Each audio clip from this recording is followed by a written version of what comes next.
For a minute there, Diane, I thought I was going to be at a loss for words, but somehow I will find them for the next 3 hours.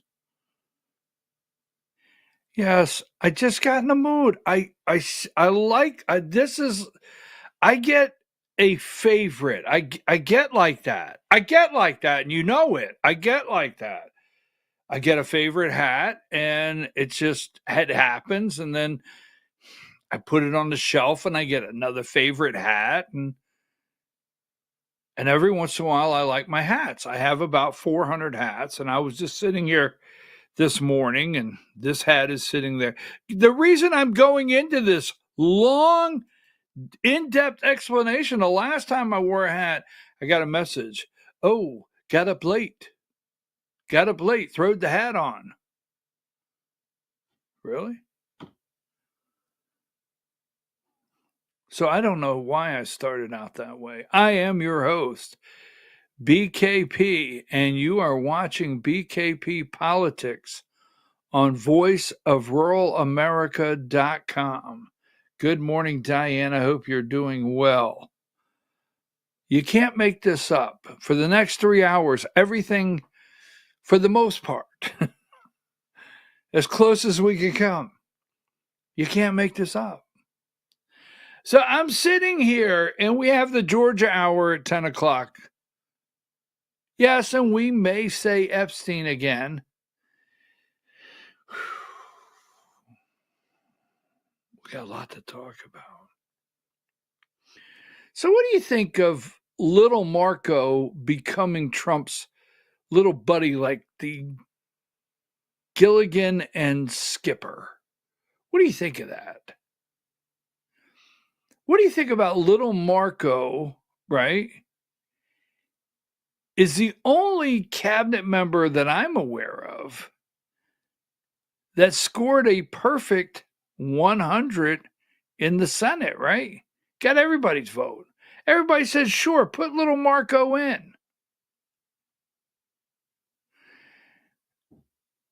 And he has become, what do you make of Marco Rubio's ascension to the top? Now, I'm not interested in starting a back and forth on J.D. Vance, Marco Rubio, but I will tell you, Trump can give away, he's very transparent when someone's starting to frustrate him, when he's getting a little tired of being around them. I thought I picked up 2 or 3 times where he was starting to get a little frustrated with Elon Musk. Like, can't you leave the damn kid at home?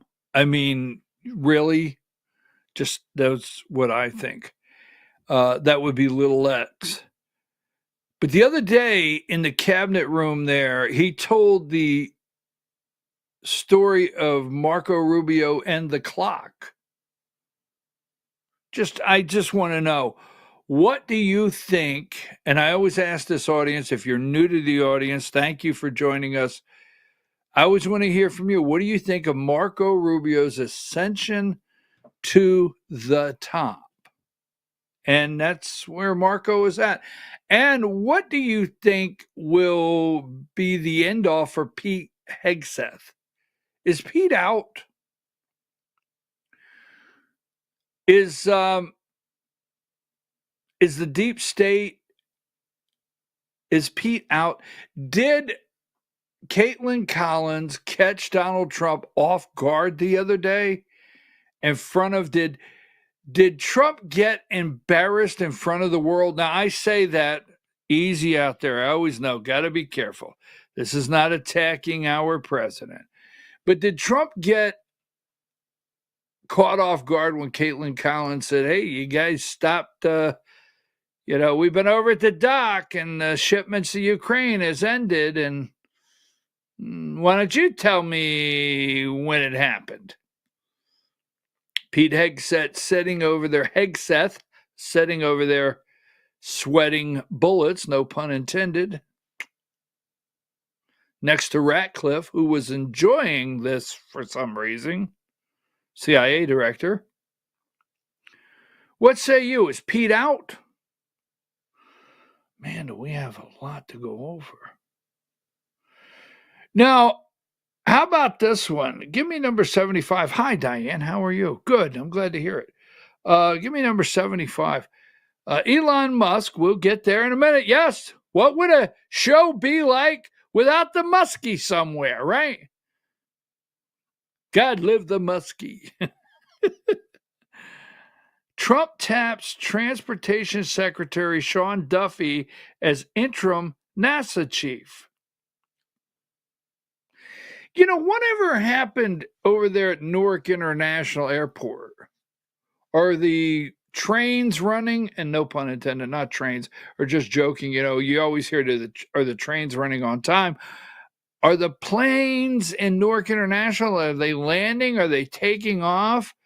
Is there a blip of 9 seconds in the radar system that is worthy of 24 hours, 7-day-a-week coverage at Newark? What happened? Are the airlines and all of the airports, are everything back to normal?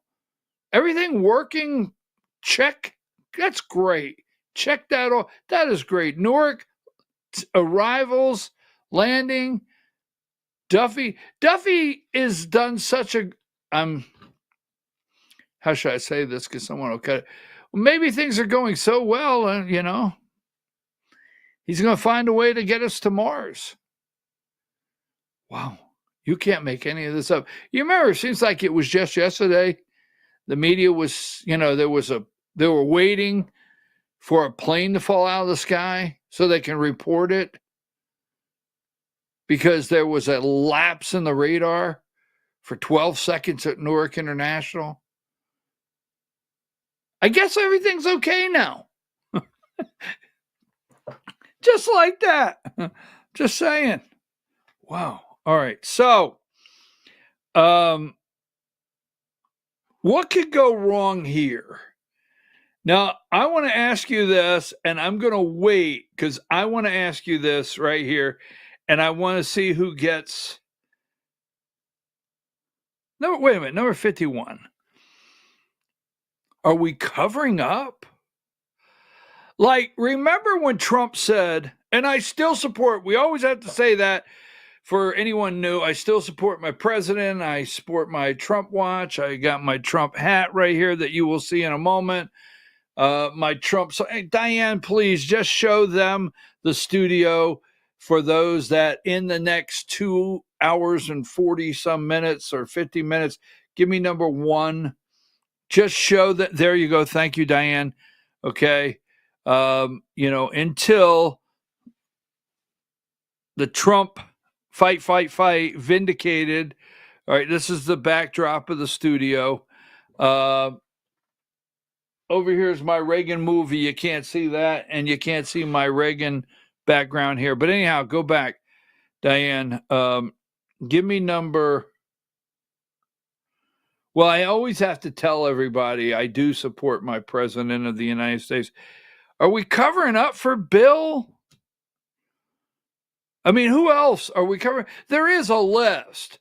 Stop with there's no list. Stop with it's a fabrication. Stop with it was there is a list out there. A blackmail list there are blackmail list by video, whether it's a list written down, a log sheet, okay? The madam Maxwell, we have this customer coming in. Okay, he likes this, he likes this, he likes this. Or she, I don't know. Remember when Trump looked at Hillary Clinton and Hillary Clinton said, "Thank God you're not in charge of our judicial system in this country." And he said, "Or you would be in jail."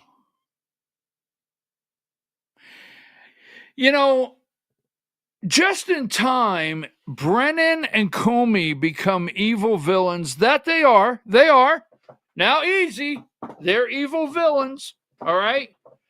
But in the programming, right, they have to rush in the evil villains, and they do. Give me number. Where are those evil villains? They got to be somewhere, Diane. Give me number 103. So, just in time, let's run out the evil villains. Trump administration targets Comey and Brennan with new investigation. And yesterday, Pete Ducey over at Fox News asked Trump about it. Well, I don't know about it, but do you want him to go to jail? Well, something should be done.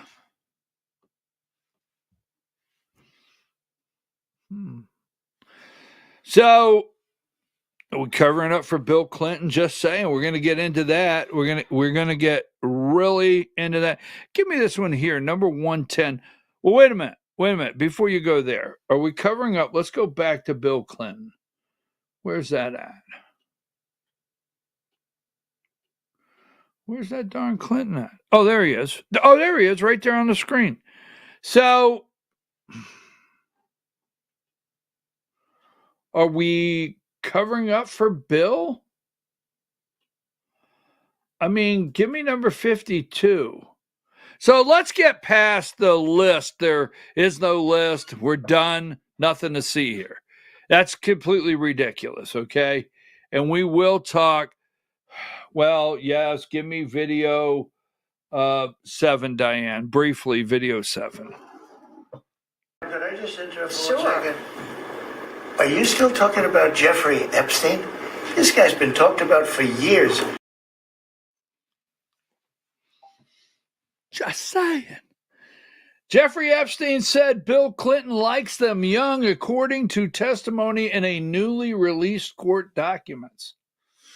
Bill likes them young. Bill, you coming to the island this weekend? Yeah, Hillary don't know I'm coming down there. What you got for me when I get there? What age group we looking at? I like them young. I always have liked them young. Monica, well, she was actually a little too old for me. All right, so take that down. That was not necessary. And if you're new to the show again, because we have new viewers every day, thank you for showing up here. There's always things I do that's just not necessary. We didn't have to go there. Hey, here's what I want from you. This is what I want from you. Number 110. I want you to tell me what can go wrong here. Now, it might take a minute for you to process. There might be processing necessary with this. Trump announces a 50% tariff on copper imports to the U.S. Before I get into my take on this, tell me what you think could go wrong here. What could happen here? So we'll leave that. Take that down. We're going to leave that right there. Now, it's 8:14 in the morning, 7/10/2025. I like to call, and this is not a sports show. No, this is not a sports show, but I like sports, as you well know. Diane, I'm going to want number 65 in a moment, so hang on to that one.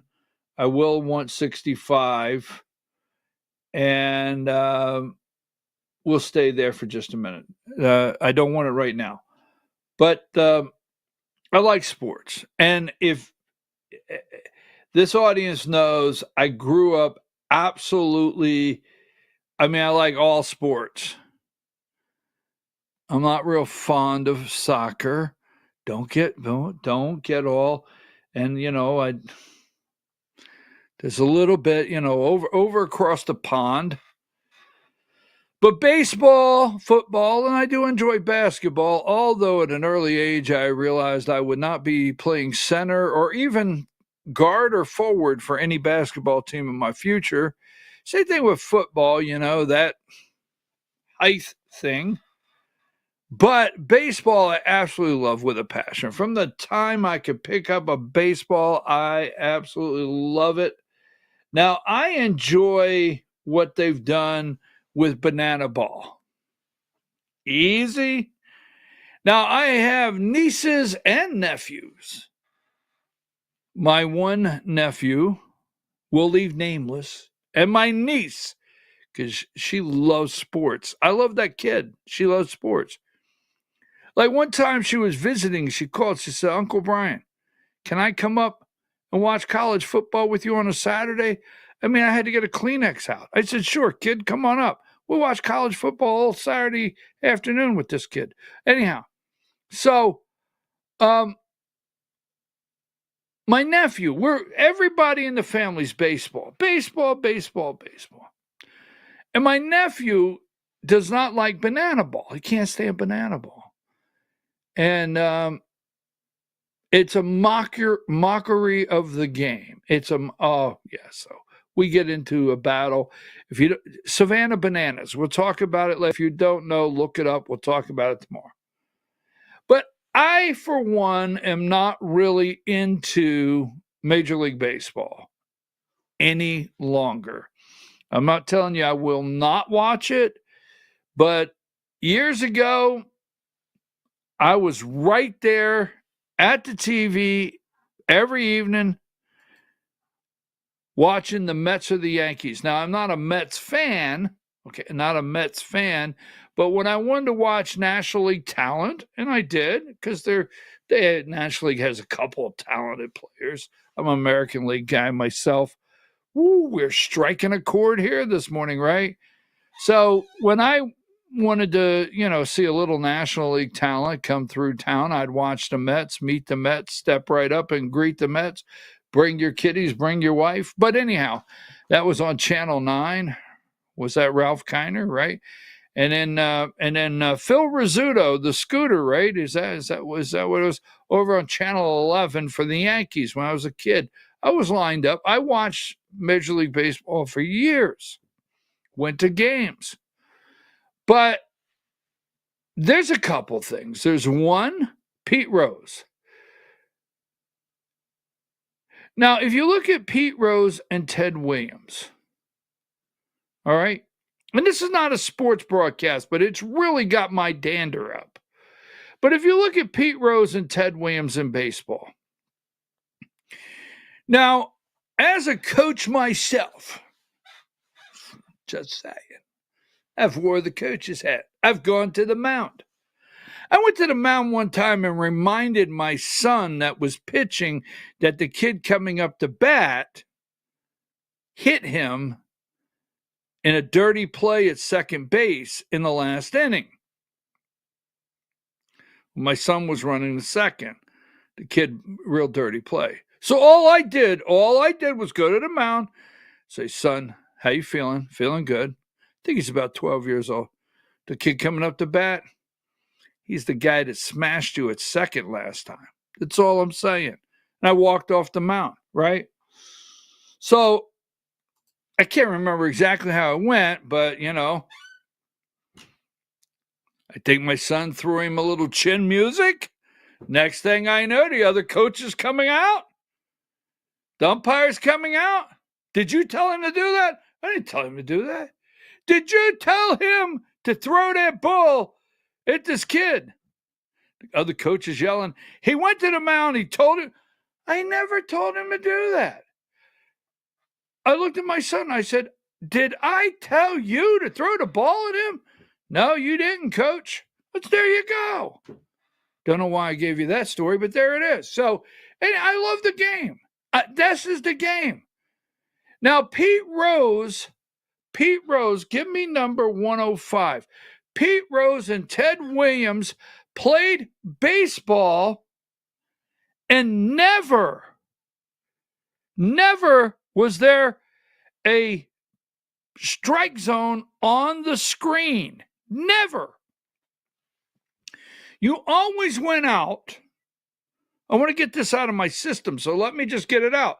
You always went out, and a batter would come back, and it was the batter's job to come back to the dugout and say, how's the ump calling them tonight? Now, I know what you're going to say. Well, your strike zone is your strike zone. You can't let an ump umpire create their own strike zone. This is what is amazing about the great game, okay? So the leadoff man, he's got a talent. He's in leadoff for a couple reasons. One, his on-base percentage. Two, he can come back, say, here's what the ump is calling tonight. What's the ump calling tonight? All right. You always, as a manager, as long as the umpire's calling it on both sides, well, he's consistent. He's calling a low strike inside tonight. He's calling a low strike inside for the other guy. He's calling that one a little, it's a little tight, but I think it's a strike, but he's calling it a ball. The guy's consistent both sides. That's baseball. You go to the park and you see the umpire that comes up, right? When you're a kid, like 16, oh, crap. So-and-so's here. He likes a low pitch. He'll call a low pitch a strike called. Anyhow, so we're not debating where the strike zone is. We're debating the joy of the game. Ted Williams still 400, batted 400.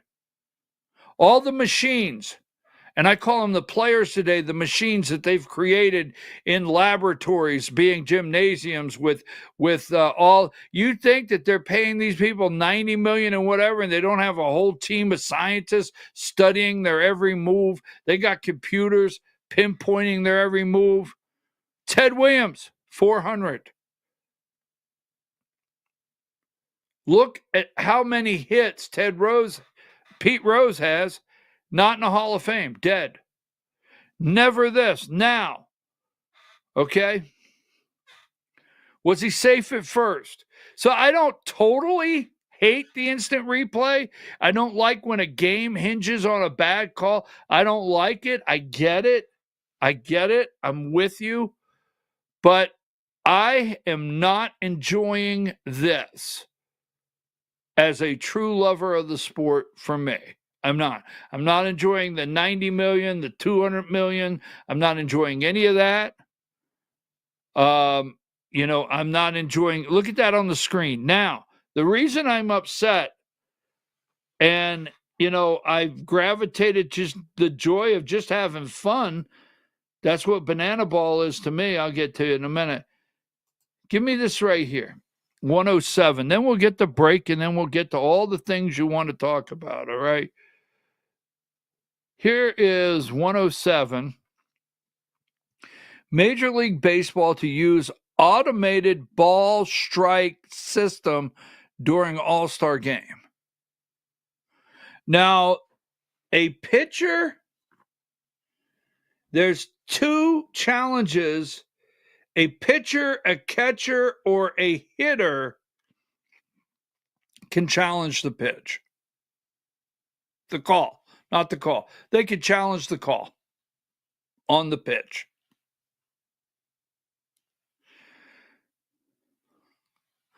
I mean, if this is what the game, because the next thing you know, there's no umpire. Give me number 105. The next thing you know, there's no umpire. And that's why I'm wearing the American hat. This is America's game. This is it. This is what our kids should be playing. We should have stores full of baseball gloves again, baseball bats, baseball specials for 99 cents. This is it. A kid should be out there every day saving up because he wants a catcher's glove. This is it. I knew it was going to get me. Look at the umpire. When do we go out there and he's not there? I don't know. Wonder when AI will take over the game. Right? I mean, I'm just saying, I don't like this. I mean, where's Billy Martin when someone needs to be half 3 sheets in the bag, drunk the night before, hung over in a dugout, coming out and kicking dirt on the umpire? Where's Billy Martin, right? Where are the old guys? Come out, kick a little dirt on the umpire. Where's the guy that turns around, looks at the umpire and says, really? All right, so enough of that. I knew this was going to happen. As soon as they pulled out the friggin' All-Star, this is a test, the automated pitch system, balls and strikes. So take that down. I owe everyone out there that does not like sports, that does not tune into this show to hear a sports broadcast or hear me rant about baseball. Well, actually, this is who I am, so I'm not gonna. We're gonna leave it at that. You know this guy here? Give me 15. We got to get out because I'm long-winded.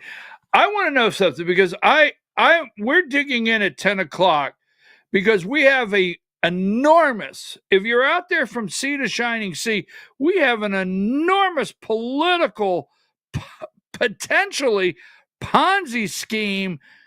Maybe $100 million, if not more, connected to the Republican Party politics machine in Georgia. And it's just like, it's eye-popping. And are we the only ones truly reporting it on a daily basis? Well, I know Bill Quinn is over at the Georgia Record, and I know some others are putting some things out. But now, this was the compliance director. And when you're hiring and you have to hire a compliance director and you're taking in money based on trust, you don't put the guy down the hall as the compliance director for your company that has a little bit of a problem complying in the past and has been under investigation.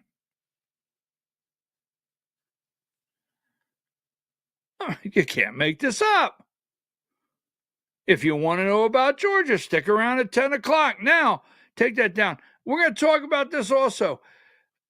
Are you getting these in the mail? I'm getting these all the time. Take that picture down there, Diane. I'm getting these in the mail. Are you getting them in the mail? Everybody's getting them, and all they do on the bottom is put your legislator here.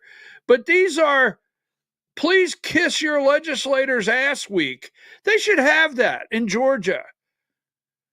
And everybody can line up and take pictures like these damn state reps and like these damn state senators are some kind of heroes out there. And you stand in line and say, thank God you will stand here and let me take a picture with you. You're absolutely amazing. Why? I don't know. I was just told you're amazing. I mean, this is right here. Thank your legislator. Thanks to your legislator. Thanks to my legislator. What? It's national. It's Georgia Kiss Your Legislator's Ass Week. Oh my God. We'll talk about that.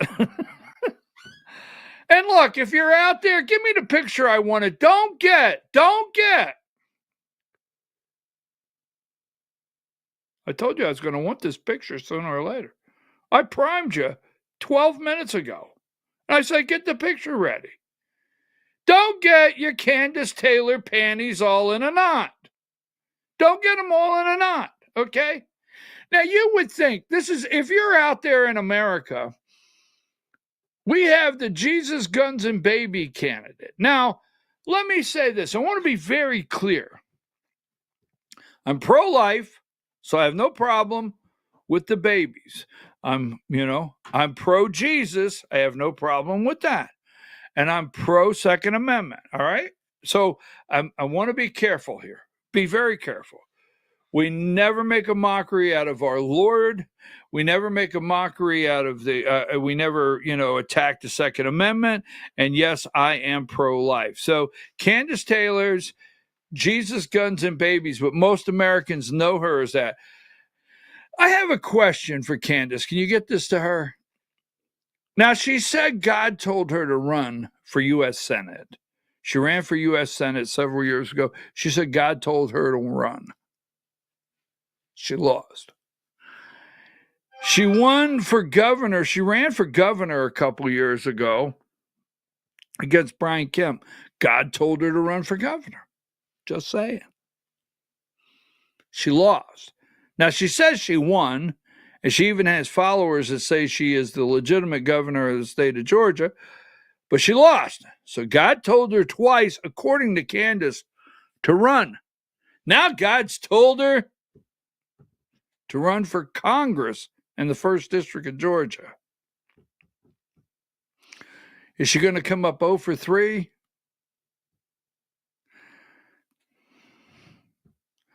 I'll be back right after these brief messages. I am wound up today and ready to go.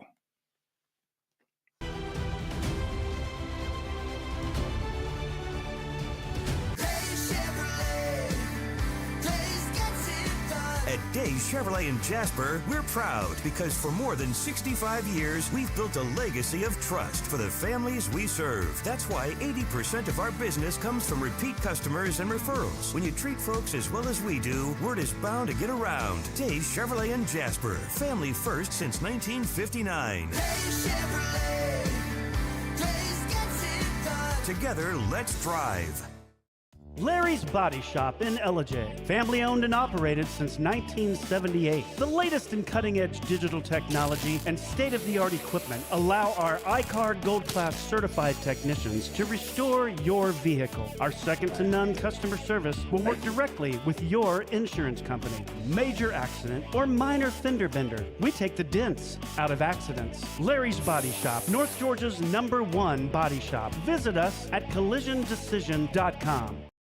Why give your money to liberal media companies? Put your marketing needs in the hands of a conservative marketing professional and start getting results today.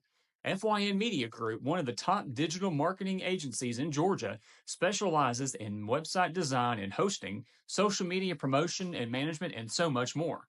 Visit FYNmediagroup.com or call 706-889-3564 for a free consultation.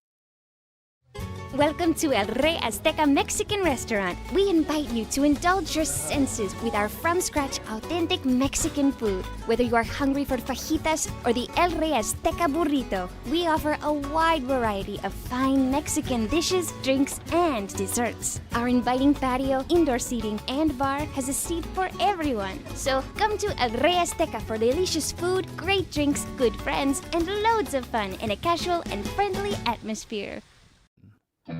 Ladies, when you wear elegant jewelry, you become a force to be reckoned with.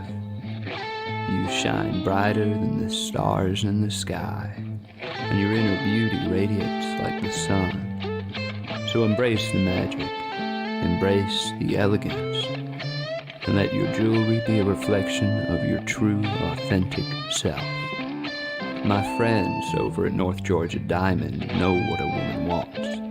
Go see them for the perfect gift. And remember, when it comes to elegance, there's no such thing as too much. Come see us at North Georgia Diamond. We're igniting passion one sparkle at a time.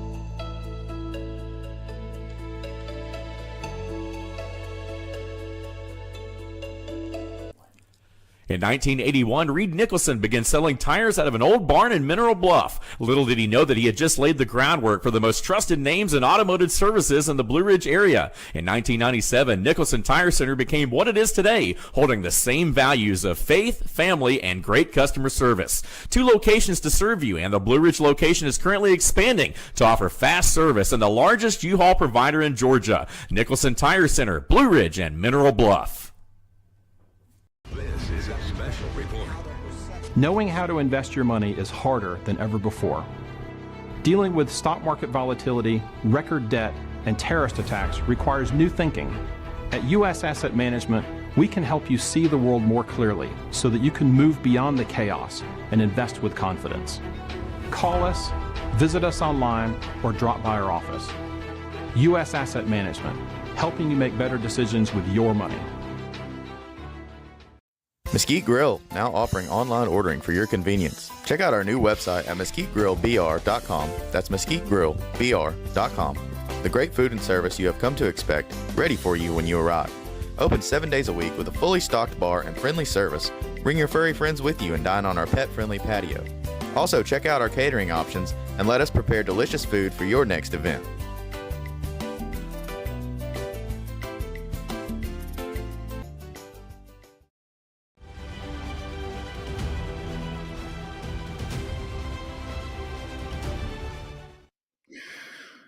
Automated strike zones.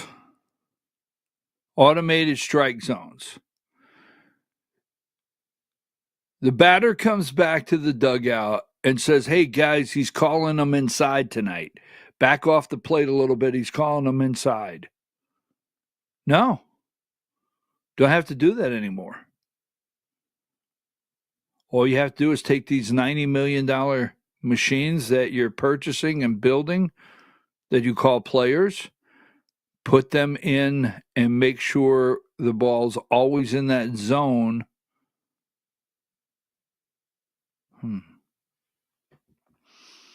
Maybe baseball will be the first place where people actually don't play. That's the robots will take the field. I know, I'm out there. I'm your host, BKP, and you're watching BKP Politics on voiceofruralamerica.com. America, it's America Hat Day. Love it or leave it, whichever you want. And also in Georgia, it's Kiss Your State Legislators Ass Week. Oh, it's a full week of Kiss. I guess stop. My mom, I'm going to get a message in a minute. Boom, boom, boom. Give me number 124. Keep in mind, with all the peace talk out there and the Netanyahu talk and the ceasefire talk, that the Houthi rebels are still killing people and sinking ships. U.S. Embassy in Yemen says rebels killed other sailors, hampered rescue efforts. Houthi rebels kidnapped sailors from sunken cargo ship. I brought that to you yesterday. So keep in mind, just saying, it's not as Nobel Peace Prize worthy as you may think. All right. Now take that down. So I'm listening every day, and I'm calling it the great separation, the great power play, the great cover-up, the protected class, amnesty. And I'm sitting here thinking, wait a minute. Every single day I am challenged to say, okay, is everything headed the right way? Are we going in the, my GPS says that way, but I see the car going past me. Debt ceiling increase, omnibus bill.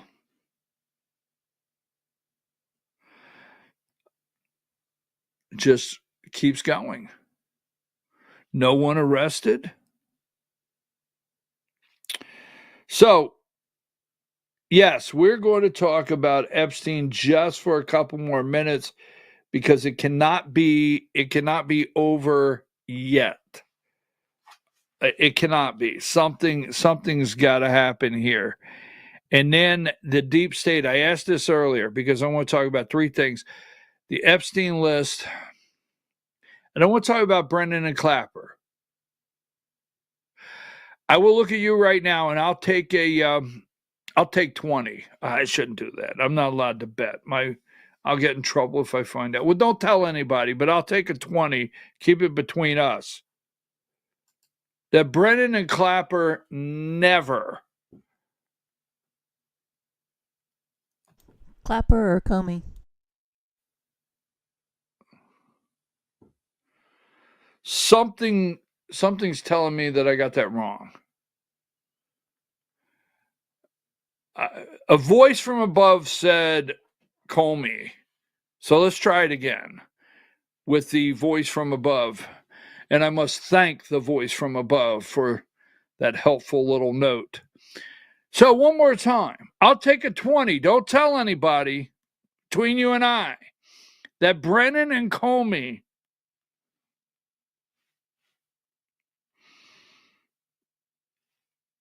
nothing happens. I'm going to just say nothing happens. I mean, I have to tell you, with if Bill Clinton and Hillary Clinton and the bleach bit, and I go back, I remember Hillary smashing seven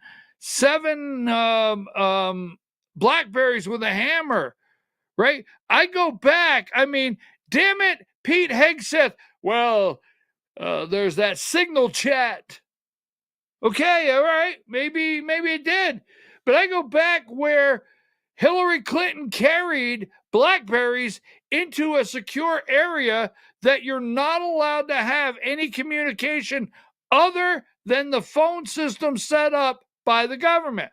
Once you go past this door, you are only allowed to work on the computers and the phone system that's set up in there. Period. You can't pull out your cell phone. You can't pull out the drawer and start making. You cannot.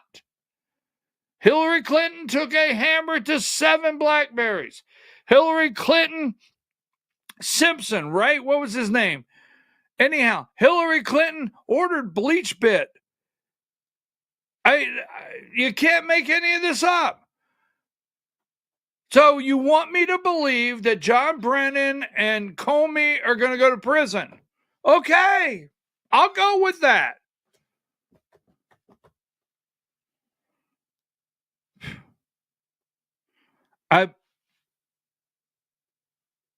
That's what you want me to believe. Pete Hegseth on his way out, is he? Marco Rubio, 100 senatorial votes, cleared every hurdle. Trump's new best friend. There was a time I actually liked Marco. But I like what I'm watching and seeing from Marco that's being presented to me. Get that clear. I actually like what is being presented to me. You got to remember that. That's how they all work.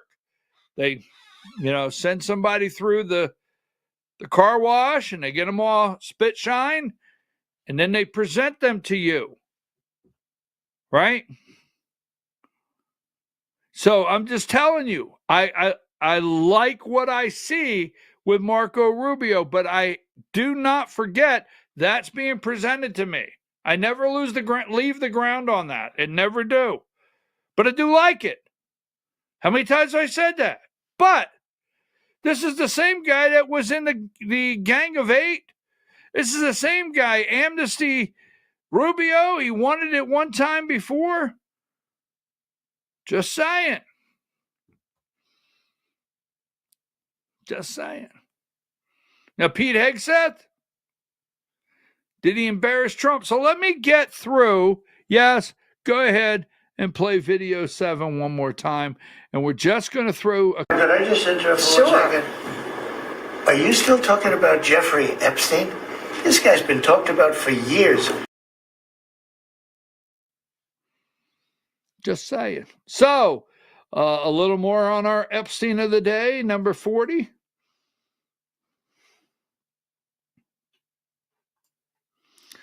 Pictured the damning evidence that blows a hole in the FBI's claim that Jeffrey Epstein didn't blackmail powerful friends inside his Manhattan mansion?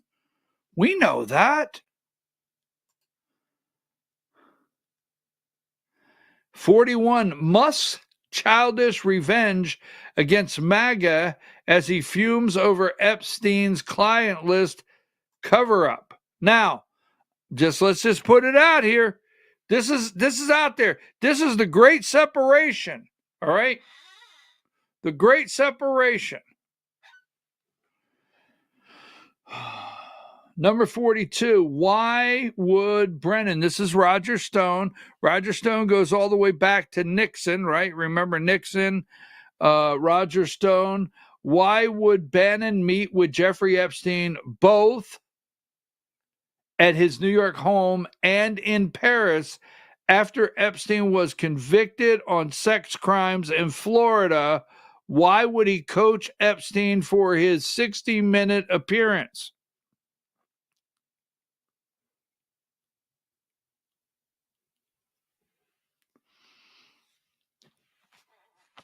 I'm just sitting outside smoking a cheap cigar, not bothering anybody. I don't put this up. I'm not calling this one. Just saying, there's Roger Stone, right? Roger Stone. Elon Musk goes under there and says Bannon is on Epstein's files. I don't know. But Roger Stone says, hey, why would Bannon meet with Epstein twice? And then Musk just throws it out there. All right. Now, you gonna mention the trip that Bannon had at White House? I mean, you can't. What are you saying? You can't say that. I mean, that trip that Bannon made to the White House a couple of weeks ago, that we don't know what that was about. Exactly, Diane, exactly. Bannon was at the White House a couple weeks ago, right?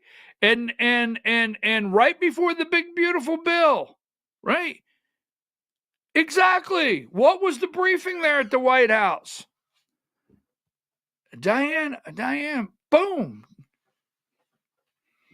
Adding a little flavor. Way to go, Diane. That was a nice move. Nice. I'm just saying. Diane's just saying. We're just saying. You know? That's what we do on the show. Now, number 45, Jake Tapper calls on Trump administration to release the trove of Epstein documents. Let's hear what Jake Tapper, because I told you, they're all getting in on it. Video 1, Jake Tapper, CNN. So what's really going on here? I mean, what's really going on? Well, experts, such as our friend Julie Brown from the Miami Herald, who's been covering Epstein for years, say that the notion of Epstein having an easy-to-access client list is likely a red herring. And that's what the Trump administration is relying on, that there likely isn't a list per se. But they are also now relying on the fact that because it's MAGA influencers who often put forward so many falsehoods, legacy news media won't push the point, that while there might not be a list, there are certainly files that can be released. There's a trove of information that the Trump administration is right now refusing to share. Information that could well point to the powerful folks who availed themselves of the sex trafficking victims of Jeffrey Epstein. If you go, for example, to the FBI vault online, you can see that there are 22 files containing thousands of pages. Most of them are heavily redacted. Now, sure, of course, redact the names and identifying characteristics of the victims. But why not make the victim and witness testimonies public? As Julie Brown points out, there's still so much we don't know from the investigations by U.S. attorneys in Miami and in New York, witness interviews in the U.S. Virgin Islands and New Mexico. Brown writes that there's still more evidence that hasn't been published, including, quote, Epstein kept video cameras in most of his residences, and Epstein's autopsy, nor the report of the investigation into his death, has ever been made public. So while there may not be an official client list to be released, as the administration is now saying, there's a lot of extra information that is not being made public, despite Trump's Justice Department basically now saying case closed. This isn't going to go away. The public, you're being played for fools here. Now, that's Jake Tapper at CNN. Case closed. You're being played for fools, right? Just saying. What's really going on here? Now, there was something in there that I picked up on that I want you to remember. Falsehoods meaning influencers that we, we'll go Tucker Carlson, Alex Jones, Jack Posobiec, Steve Bannon, others, we'll just, the whole list. We run falsehoods, or they run falsehoods, not your host, right? The legacy media won't push these points. He made a special point to say legacy media, deep state, corporate, corrupt media, the Mockingbird media, they don't push this. This is who can be trusted. There's video. There's no public autopsy. It's never been released, right? Case closed. We don't know exactly why. Is it Alex Acosta, the Southern District of Miami, right? The federal prosecutor there. We don't know why they let Epstein go in 2008. We don't know why. We don't know why after that sealed deal, right? Non-prosecutory of Epstein in Miami, why he was let go, nothing happened. And then Alexander Acosta, later became labor secretary for Donald Trump in 2016. You can't let any of this go. And it's like he said, there's video, okay? There's video blackmail. There's no public autopsy. We have a video with 1 minute missing. Now, I'm not going to make a big deal out of that for an hour, but we have a minute. We showed that yesterday. They're laughing at us over at MSNBC, Joe, Minka, and little Willie. They're laughing, but it's boom, a minute's gone. And Pam Bondi said, oh, well, that minute's gone every night. So are they going back through every night's footage and clearing out a minute to make it look that way? Well, hell, that's conspiracy theory. Are you saying BKP, if they release a whole month of those videos from that prison and that minute is missing, you won't believe it? Hell no, I won't believe it. I'm going to tell you right up front. Pam Bondi comes out and says, Pam Bondi sat at that table undercover with the O'Keefe story that came out. We have a list. Fox, we have a list. Okay? Dan Bongino, we have a list. Kash Patel, we have a list. J.D. Vance, the Vice President of the United States, released the list. Now, as he said, maybe there's not the list, but I'm like, you can't let this go. Give me number 49. Conspiracy-weary Epstein followers in shambles as their conspiracies are falling apart. That day, they carried the water. Bobby Boucher, they invited every Bobby Boucher they could find to the White House. That's D.C. Drano. They had Scott Pressler. They had Jack Posobiec, which I'm not a fan. I'm not a Steve Bannon fan. I don't come on here and use this platform and bash all of them, but I'm really not a fan. They carry the water in buckets, uphill, downhill, for whoever is paying them the most money. That's my opinion. I'd rather see Alex Jones cry. Yeah, at least he's entertaining. Alex is entertaining. I told you this yesterday. Alex is the guy that gets murdered in a movie and it takes 8 minutes for him to die. He clutches his heart. He rolls around the ground. He kicks. I mean, it's like seeing Curly from the Three Stooges go around in a circle before he drops over. Alex Jones, at least it's entertaining. I don't dislike it, but these guys here, conspiracy-weary Epstein followers. Give me the 50. The doom-scrolling community is not happy. That's what we're being considered. The doom scrolling community is not happy. From basement bedrooms across the U.S. comes the muffled sound of huffing and puffing. Puff, puff, puff, puff, puff. I just want to throw some huffing and puffing in there. When huffing and puffing, I wanted to remember when Rush used to do the Huffington Puffington Post. Reddit is ablaze with the anger of digital hysterics who haven't seen sunlight in months. I got a little color. Why? Because their most beloved conspiracy theory is coming apart at the seams. Whew. Don't forget, number 52. Jeffrey Epstein said Bill Clinton likes them young, according to testimony in newly released documents, right? Media 53. Fox News regular suggests Trump, that is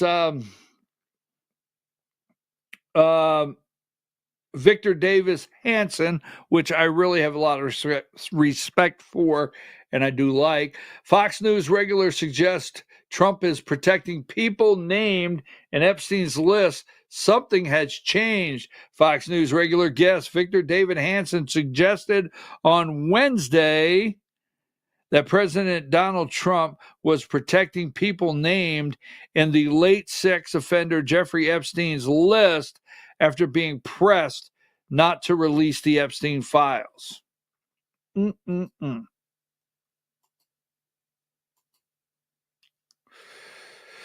Number 57, MAGA media eat their own after Trump administration denies there's Epstein conspiracy theories. Number 58, Ben Shapiro pleads with his audience to ignore Alex Jones. It only makes you dumber. That's not nice, Ben. That's not nice. That's not nice. Number 60, Trump faces MAGA trust crisis over Epstein debacle. Now, I have a question to ask you, and I ask these questions all the time. Do you trust Trump? Give me video 7 one more time and then go back to this picture. Video 7. Could I just interrupt for 1 second? Are you still talking about Jeffrey Epstein? This guy's been talked about for years.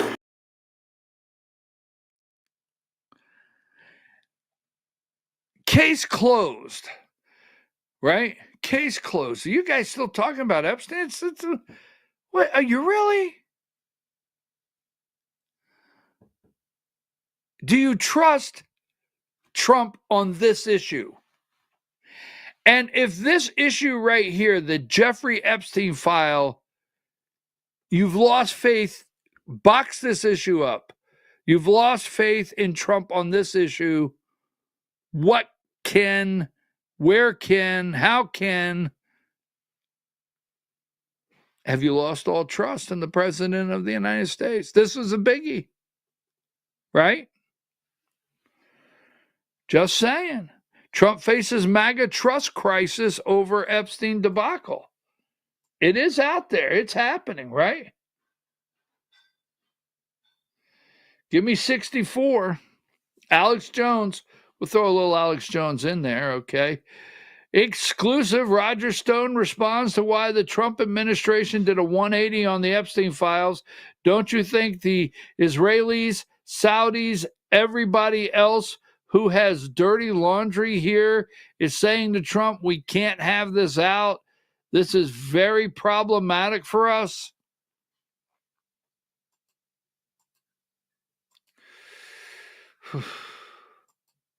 Diane, give me let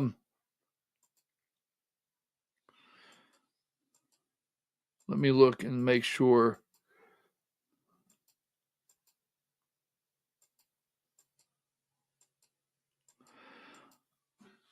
Give me video 2. blackmail plays an integral role, and I've been at this for 21 years, and Epstein had cameras in all of his homes. I mean, Epstein was definitely a blackmail artist. And the government wants to make sure that does not come out, that a huge part of our political system is predicated on blackmail. And especially if that dark, malignant corner of the intelligence that is using blackmail against our politicians and other people, if they were using children, I mean, that would make the American people erupt. So that's why that Wikipedia page is locked down. And that's why this is important. This is, for that dark corner of intelligence, this is Omaha Beach. They're not going to give an inch, because this is the last thing that they want out. And it's amazing how the Epstein scandal has been covered up. If you look at all the victims and all the perpetrators and all the procurers involved in the Epstein network, I mean, we're talking and the people that facilitated it, like the pilots and like Epstein's house managers and the cooks and everybody else. We're talking scores and scores of people, and no one's been indicted except for Ghislaine Maxwell. And that really shows that our government, unfortunately, wants to stop it there. Our government does not, although Americans do, I think, are coming around to the belief that Epstein was taking part in blackmail, or a lot of them, it doesn't make sense. Why is our government aiding and abetting child trafficking? And unless they're protecting some very powerful people and a political process, it doesn't make sense. Yeah. I mean, that's the only way that it makes sense. Powerful people.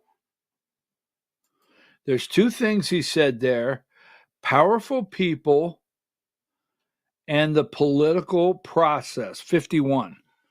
Powerful people and the political process. And he is 100% correct when he says, if the American people see our lawmakers, forget the overseas right now, Saudi and Israelis, and forget that for just a moment. If the American people see our lawmakers with children, as he said, they're going to come unglued. They're not going to budge an inch on this. Powerful people, right? And our political system. The collapse of our political system. So every time you're mad at Elon Musk, I get it. If you want to be mad at Elon, go ahead. If you're mad because he says Bannon is on the list, get mad. All right, that's your right. But whether it's Elon Musk, whether it's BKP, whether it's Diane asking you, Bannon went to the White House a couple of weeks ago, no matter what it is, there's a list, there's video, there's a cover-up, and give me video 5. We played this yesterday, and we'll wrap this up. The lie at this point is not even part of trying to convince any of this is true. Yes. The lie is a signal to everybody else involved in the scheme that to the ultimate ends, the United States government will go to protect all of you. Yes. And that's the question. For Man, what is that smart? purpose? Can you say that again? Okay, Yes. so it's a signal. The lie is not for you and me. The lie is for those implicated to say, no matter what, we will protect you. And then we have to start asking the question, why? As in, what is the purpose of this entire thing? The nice word is lobbyist. That's the nice word. But as soon as a politician is picked, and I say picked, a candidate is picked to assume the office, and they decide who is going to win. Yes, I said they decide who is going to win the office. I said that. Those people are owned. by money, photographs, video. They are owned. Now, do they have video and photograph? This is not, sadly, we've advanced past the Gary Hart days. Do you remember Gary Hart? Right? Remember Gary Hart was on the boat with, was it Jennifer Flowers? Who was he on the boat with? But you remember Gary Hart? There was pictures of him on the boat with someone other than his wife, and he had to drop out. He had to drop out. Remember that? And Bill Clinton brought us through the era of do what you want, do it in the Oval Office. And Donald Trump, the sins, we'll call them the sins. You know, he's been married 3 times. I'm not passing judgment. He had children with 3 different women. Just saying. He done some things that are a little questionable. You see, that's not what's in the file. And I will say this. I regret to say we're not past. We should not be past. But we're past the day as if you got a video of the guy and it's not his wife. We're past that. Should we be? No, but we are. That's not going to alarm people. That's not. Got a video of a politician at a a Playboy Mansion party. That ship has sailed. What about if it's children? Young children. That's the cover-up I really think that's happening. Okay, we're going to take a break. We're going to come back. I'm not going to talk about Jeffrey Epstein for an hour. We have a lot to go over. What could go wrong with increasing the price of copper? How about this lady here, number 44, Diane? Go check this story out when you get a minute. It's pretty funny. Outside of Birmingham, Alabama, there's a city council there. And this lady, and, we have City of Blue Ridge, Ellijay, East Ellijay, Gilmer County. I'm talking about, we have the people that show up every meeting and put pressure on lawmakers, and they fight tax increases and they fight different things that are going on. This lady has been doing this for years, and she's moving. And this past Monday night was her last city council meeting, and she stood up to say goodbye to them and let them know she would no longer be attending city council meetings. And she looked at there's a clerk there in the picture, and she looked at every city council member and she said, F you, F you, F you, F you, and F you. That's what she said. She gave them all a good effing goodbye. I'll be back in about 5.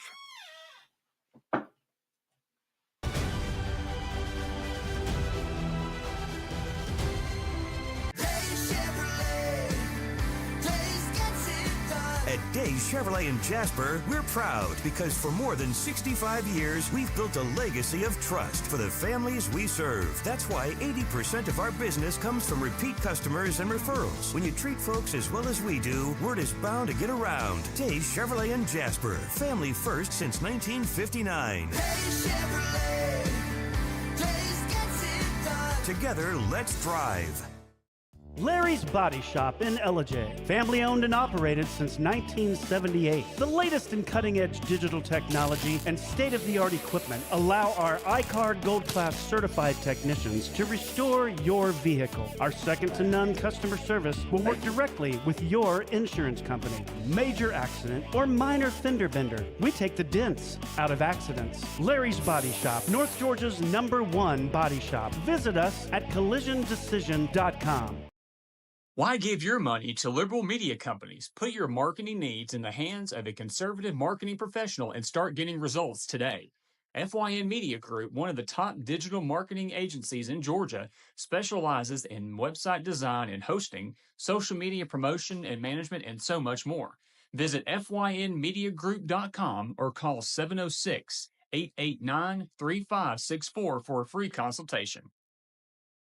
Welcome to El Rey Azteca Mexican Restaurant. We invite you to indulge your senses with our from-scratch authentic Mexican food. Whether you are hungry for fajitas or the El Rey Azteca burrito, we offer a wide variety of fine Mexican dishes, drinks, and desserts. Our inviting patio, indoor seating, and bar has a seat for everyone. So come to El Rey Azteca for delicious food, great drinks, good friends, and loads of fun in a casual and friendly atmosphere. Ladies, when you wear elegant jewelry, you become a force to be reckoned with. You shine brighter than the stars in the sky, and your inner beauty radiates like the sun. So embrace the magic, embrace the elegance, and let your jewelry be a reflection of your true, authentic self. My friends over at North Georgia Diamond know what a woman wants. Go see them for the perfect gift. And remember, when it comes to elegance, there's no such thing as too much. Come see us at North Georgia Diamond. We're igniting passion one sparkle at a time.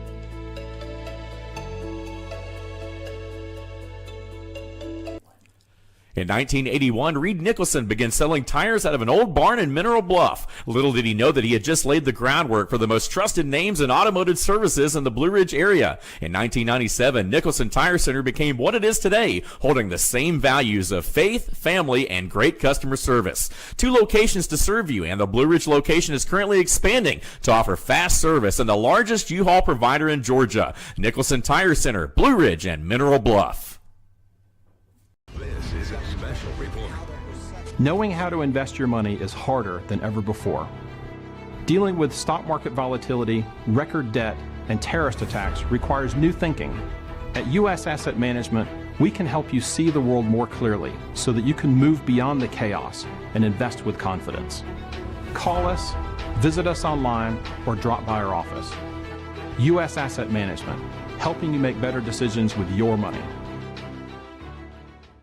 Mesquite Grill, now offering online ordering for your convenience. Check out our new website at mesquitegrillbr.com. That's mesquitegrillbr.com.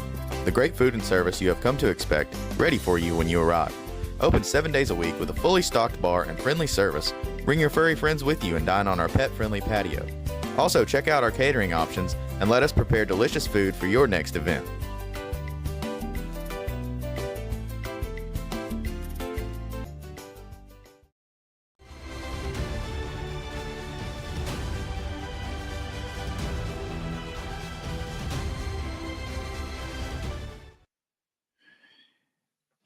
You know, I check messages, look for updates while I'm on break. Why do I always come back from break like wanting a fajita?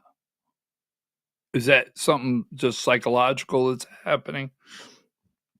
I always come back wanting a fajita. Now, I'm your host, BKP, and you're watching BKP Politics on voiceofruralamerica.com. The great cover-up, the great separation. Now, you know, the political system. Now,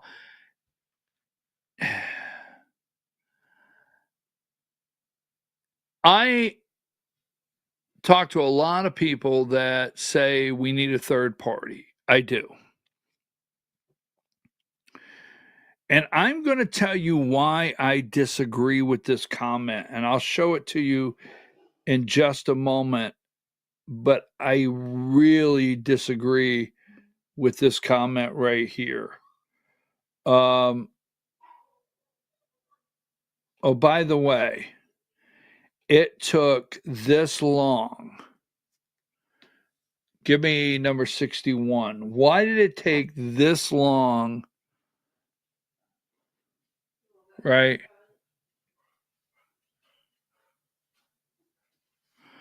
Six Secret Service agents suspended over conduct in Trump assassination attempt. 6 U.S. Secret Service agents were suspended in relation to the conduct concerning the assassination attempt on President Trump at a rally in Butler, PA.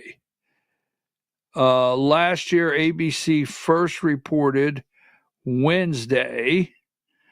The Big Picture Deputy Director, CBS declared. Let's see. I can't see that, and I'm not going to go to it. Here's my opinion of all of this. Give me number 62. My opinion of all of this is, what do the kids say? Throwing shade? I don't know. Throwing shade, gaslighting, right? I mean, ever since the Epstein,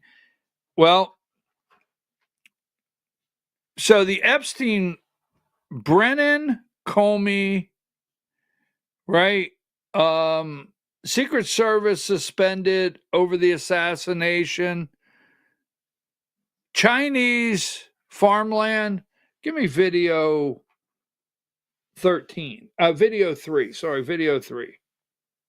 Also announced this week that they are going to start limiting Chinese ownership of American farmland. Why do you think that the Chinese have been buying up all this farmland in our country so close to military installations? Well, I don't want to get into that. I have a very good relationship with President Xi. We're going to see, and I'm going to, they're going to be making a recommendation to me, but we have a very good relationship. As you know, they're paying a lot of tariffs to the. I don't understand the answer. But right after that, Pam Bondi, Rollins, right? Agriculture Commissioner. Right after that, they come out and they're going to stop Chinese from purchasing farmland around military facilities. Just throwing shade, gaslighting the American people, right? Throwing shade, gaslighting the American people. Now, before I get into the Pete Hegseth, look at this here, 110. So Trump is going to raise tariffs. Trump announces 50% tariffs on copper imports into the U.S. All right. Okay, at first glance, tariffs, copper imports. I think I could support that. So what could go wrong? Could something go wrong here?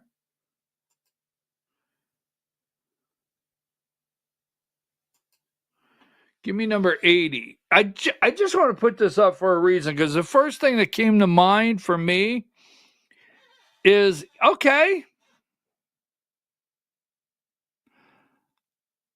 50% tariffs. The connection between scrap metal recycling and drug abuse. I don't know why I thought of this, right? According to a large insurance company website, this is all the way back in 2020, right?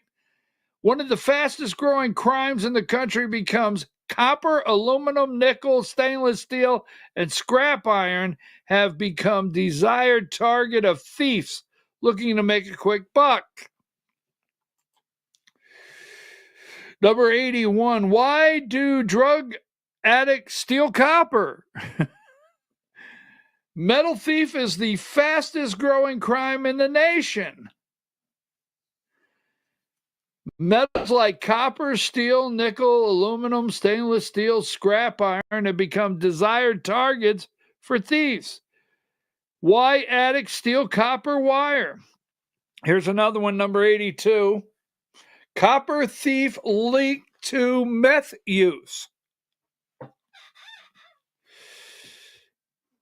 Pierce County authorities attribute an increase in metal theft to methamphetamines abuse, with addicts stealing copper wire and selling it to scrap dealers for fast cash. So, I guess what am I getting at? Here's what I'm getting at. I think if the word gets out, give me 110. This could be a boom for the meth economy. Every meth head, I mean,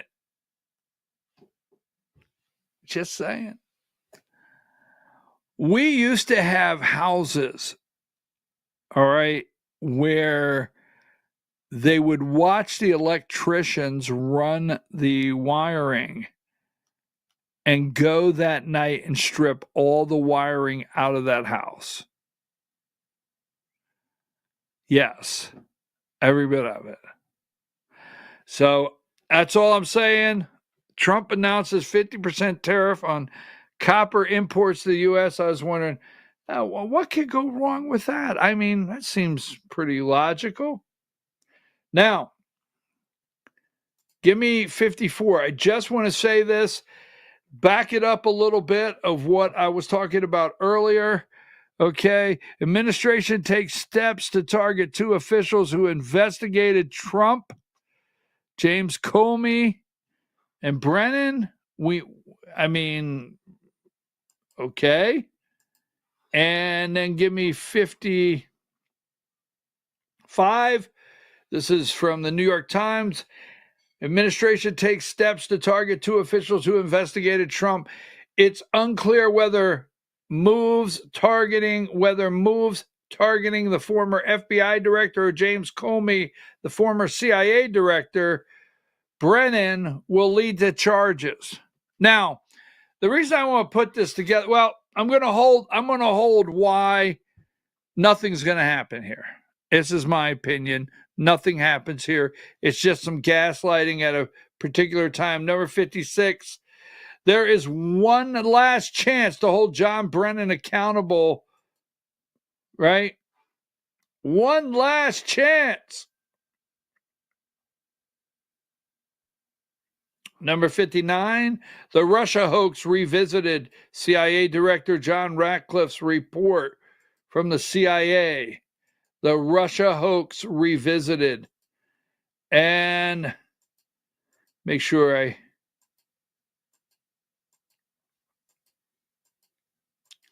we've got Russia dropping a record number of bombs on Ukraine. Russia's got that I really don't care what Trump thinks attitude at this current time. I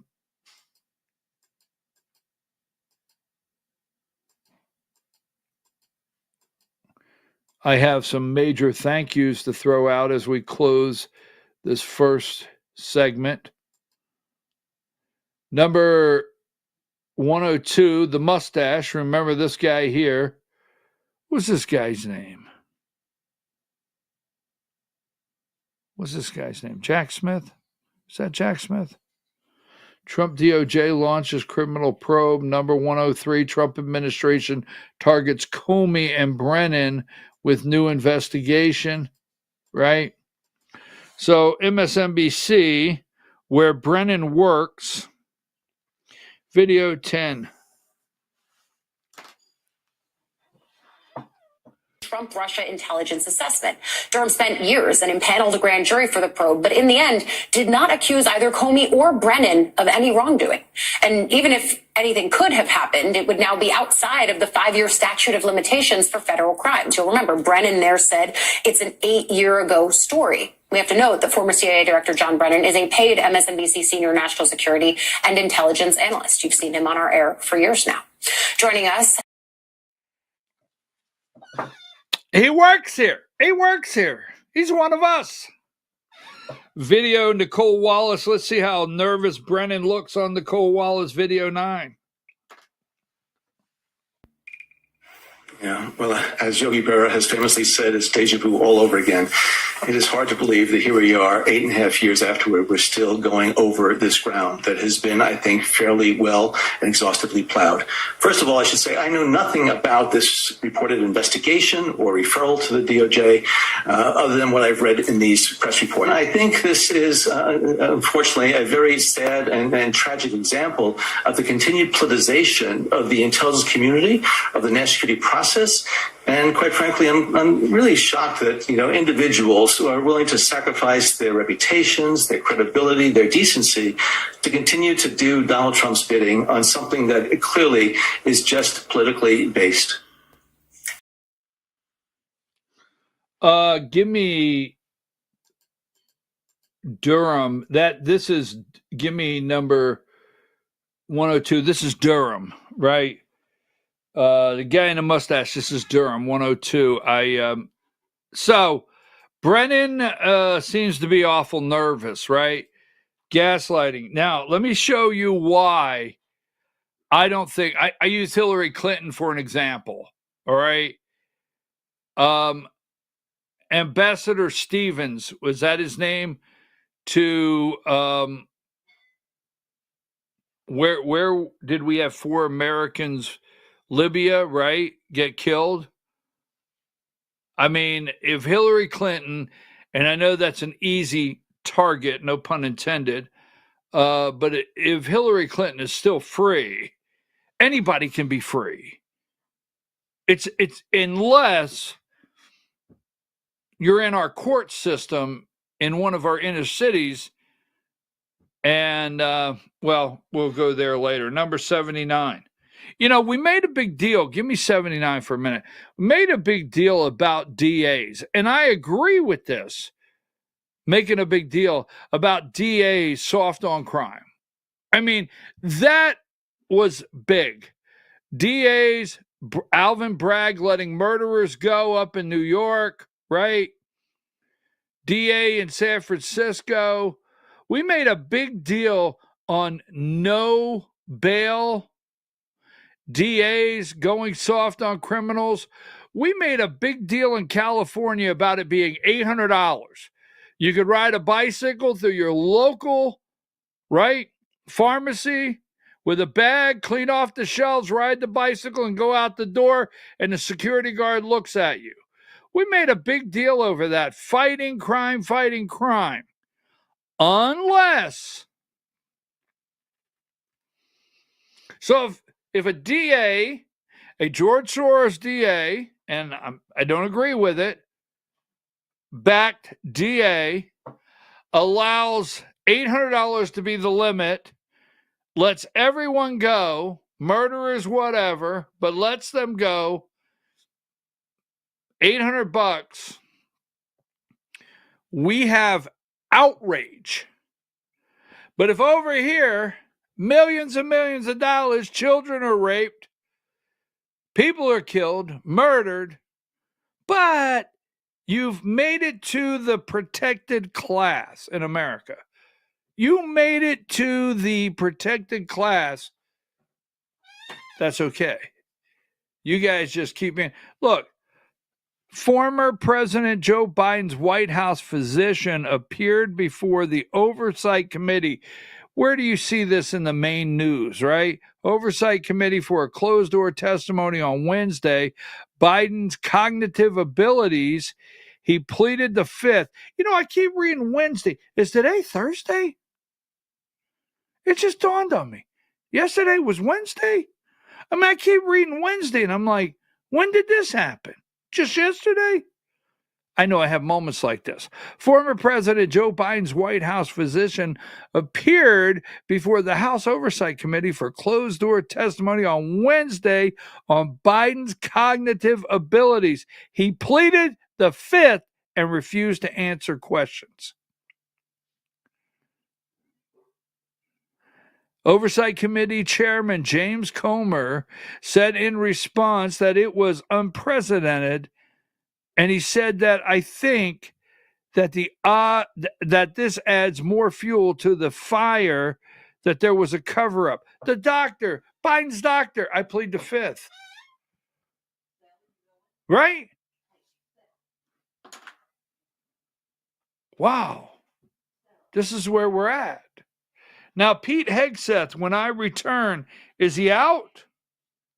Nothing's going to happen to Brennan, okay? Is Pete Hegseth out? We're going to talk about that when we return. They're trying to get rid of him. And Marco, we're going to go around the world, is Pete Hegseth. And I want to talk to you about the political system. Well, I'm calling balls and strikes here when we return.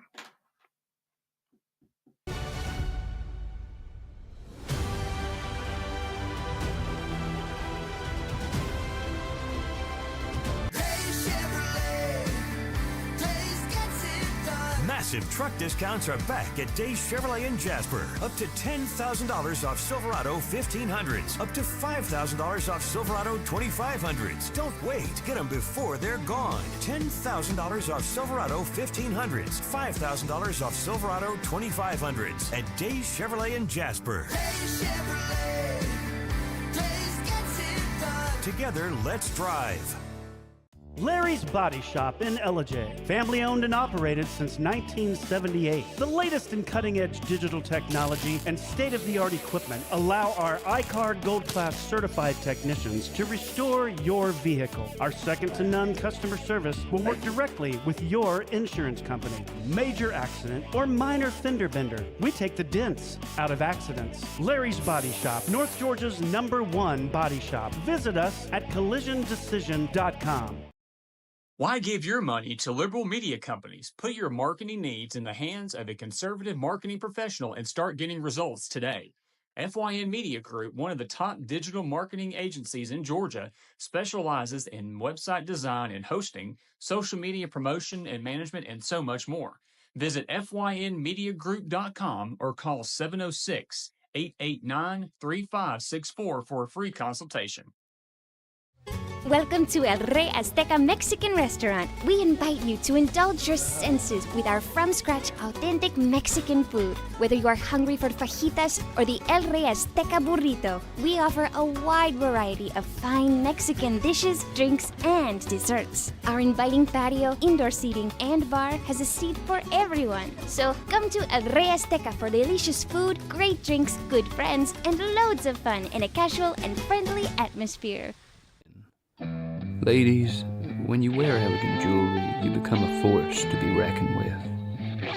You shine brighter than the stars in the sky, and your inner beauty radiates like the sun. So embrace the magic, embrace the elegance, and let your jewelry be a reflection of your true, authentic self. My friends over at North Georgia Diamond know what a woman wants. Go see them for the perfect gift. And remember, when it comes to elegance, there's no such thing as too much. Come see us at North Georgia Diamond. We're igniting passion one sparkle at a time.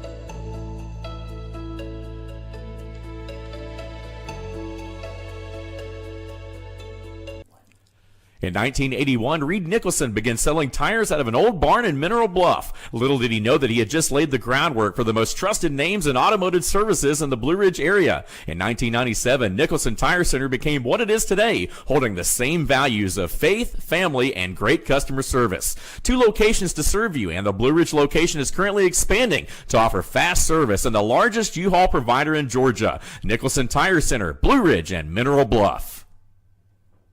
This is a special report. Knowing how to invest your money is harder than ever before. Dealing with stock market volatility, record debt, and terrorist attacks requires new thinking. At U.S. Asset Management, we can help you see the world more clearly so that you can move beyond the chaos and invest with confidence. Call us, visit us online, or drop by our office. U.S. Asset Management, helping you make better decisions with your money. Mesquite Grill, now offering online ordering for your convenience. Check out our new website at mesquitegrillbr.com. That's mesquitegrillbr.com. The great food and service you have come to expect, ready for you when you arrive. Open 7 days a week with a fully stocked bar and friendly service. Bring your furry friends with you and dine on our pet-friendly patio.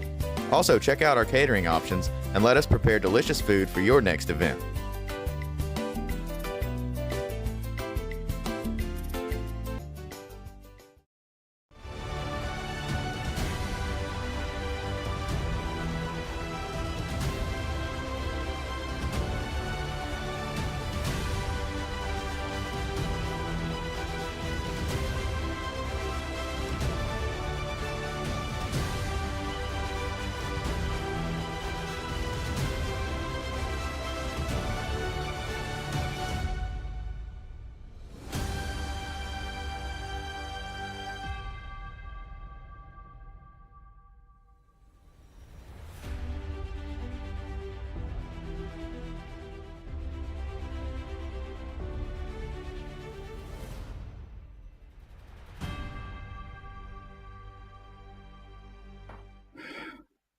All right, folks, we're back. I'm your host, BKP.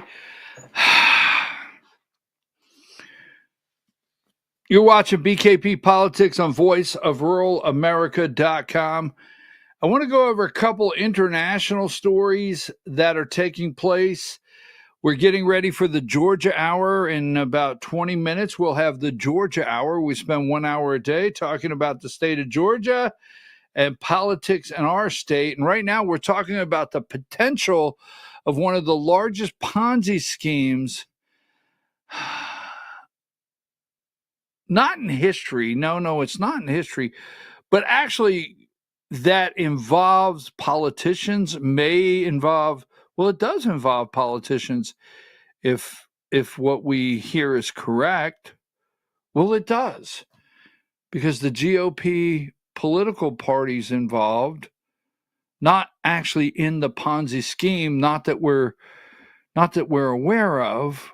Wow, this is 10 o'clock, the Georgia Hour. We'll be right there in just a moment. Now, the other day, Pete Hegseth, we have Caitlin Collins looks over at the president and says, "Hey, by the way, are you going to resume shipping? Are you going to resume shipping weapons to Ukraine?" And Trump says, "Or why did you stop? Give me number 116. Trump to resume sending weapons to Ukraine." Now, Pete Hegseth, Diane, is there a possibility you could get me the video from yesterday? Video 5. Can you get that from yesterday? I forgot to move it over. It's 5 from yesterday. The Wall Street Journal, Trump to resume sending weapons to Ukraine. So Caitlin Collins says, are you going to resume?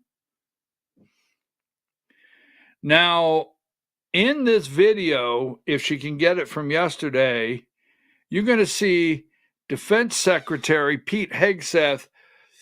He's got a little bit of a look on his face like, Ratcliffe's got to like, you've been caught. I told you this was going to happen. You've been set up, right? Was that possible? Or Are you planning to send more weapons to Ukraine? We're going to send some more weapons. We have to. They have to be able to defend themselves. They're getting hit very hard now. They're getting hit very hard. We're going to have to send more weapons. Yeah, defensive weapons primarily, but they're getting hit very, very hard.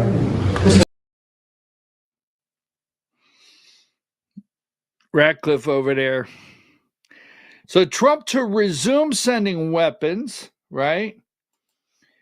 And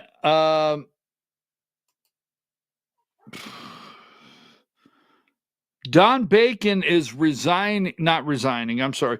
He is retiring. He's not going to run for office again out in Nebraska, Congressman. But Morning Joe, video 11.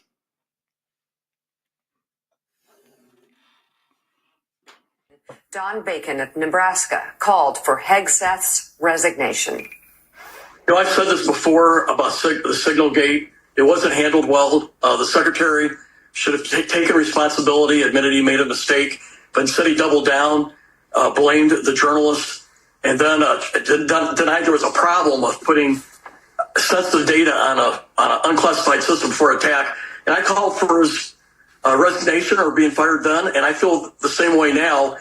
When he makes the decision to not send weapons to Ukraine that was appropriated by Congress, signed by the previous president, and he didn't even notify President Trump or seek his approval, and it embarrassed the president.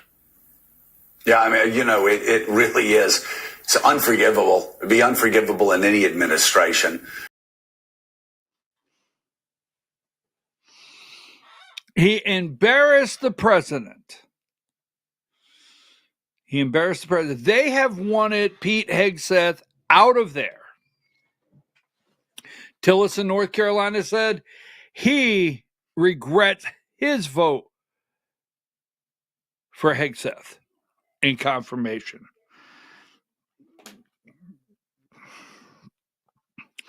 Who made the decision to not send weapons to Ukraine? Just saying, right?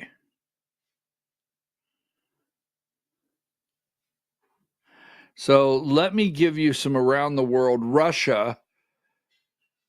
Give me North Korea. Now, North Korea, let's go around the world for just a minute. North Korea has nuclear weapons. We make light of North Korea. We really do. But China and Russia do not. And Russia continues to attack Ukraine like they don't care. Now, before I go there, let me go with this. Give me this one right here. This is what you hear in our country with Lindsey Graham and so forth, 114, is you hear sanctions. A sanction package, we're going to really show them now, right? We're going to show them now. But at the same exact time, we have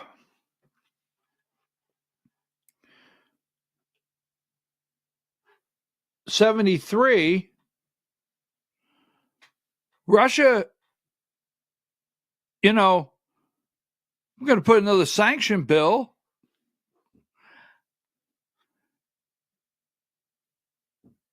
Russia mass attack of Ukraine for second night in a row. Apparently, they dropped some 700, like 700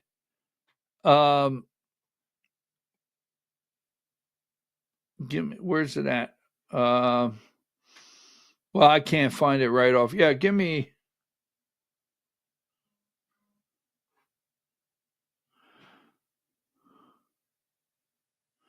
number 115. Pretty sure that's the one I want, Diane. Trump escalates criticism of Putin after restoring arms shipment to Ukraine. 700 drones last night on Ukraine, right? Zelensky's over there asking for more money at the EU. So the reason I bring that up is it's almost like China and Russia and North Korea don't care. So what's North Korea been up to? What have they been up to? One, number 70. They sent 10,000 troops. North Korea sent 10,000 troops to Russia to fight Ukraine. Now they're considering 30,000 more troops to Russia. All right? Now, number 69.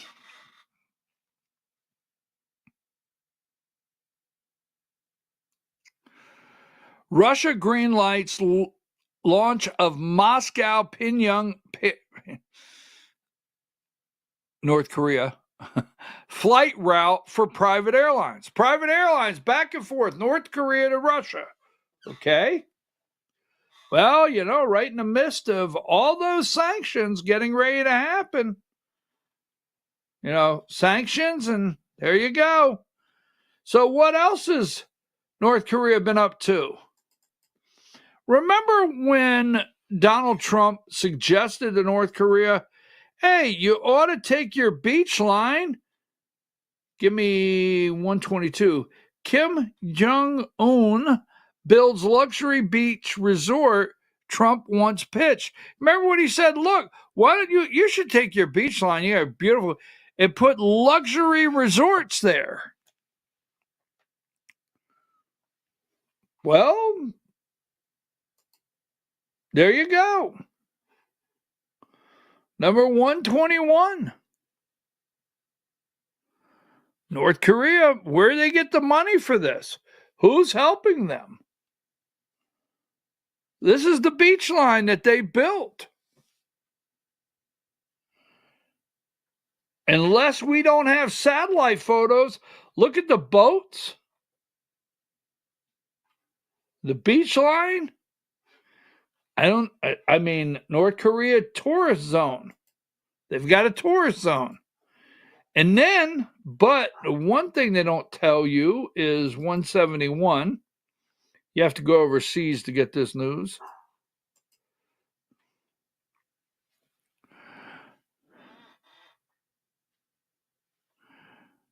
Most hotels still unfurnished at North Korea's new beach resort despite opening. Only 6 of 17 luxury hotels appear ready to accept visitors and blow to wider foreign tourism reopening. So only 7 of those are ready to go. Actually, the rest are not prepared, but sure looks good. That's going on right there. Now, I want to go back. Let's go back to the States. Let me make sure I don't have anything else around the world that I want to get to. Let's go back to the States for now. I got to stay away from, give me this one here because it's really frustrating that our God-given things that are God-given, we are fighting and having to create laws for. 76. Now, there's a 5-year-old in California, and we're still fighting Oregon and California right here. This is in California. This is a California Catholic teacher continues to fight over trans pronouns. All right. And number 77, a former California kindergarten teacher who cited religious beliefs for her refusal to refer to a 5-year-old transgender student by a preferred pronoun. This is a 5-year-old. Now, you do understand when we have a 5-year-old that has a preferred pronoun, we're talking about someone in kindergarten.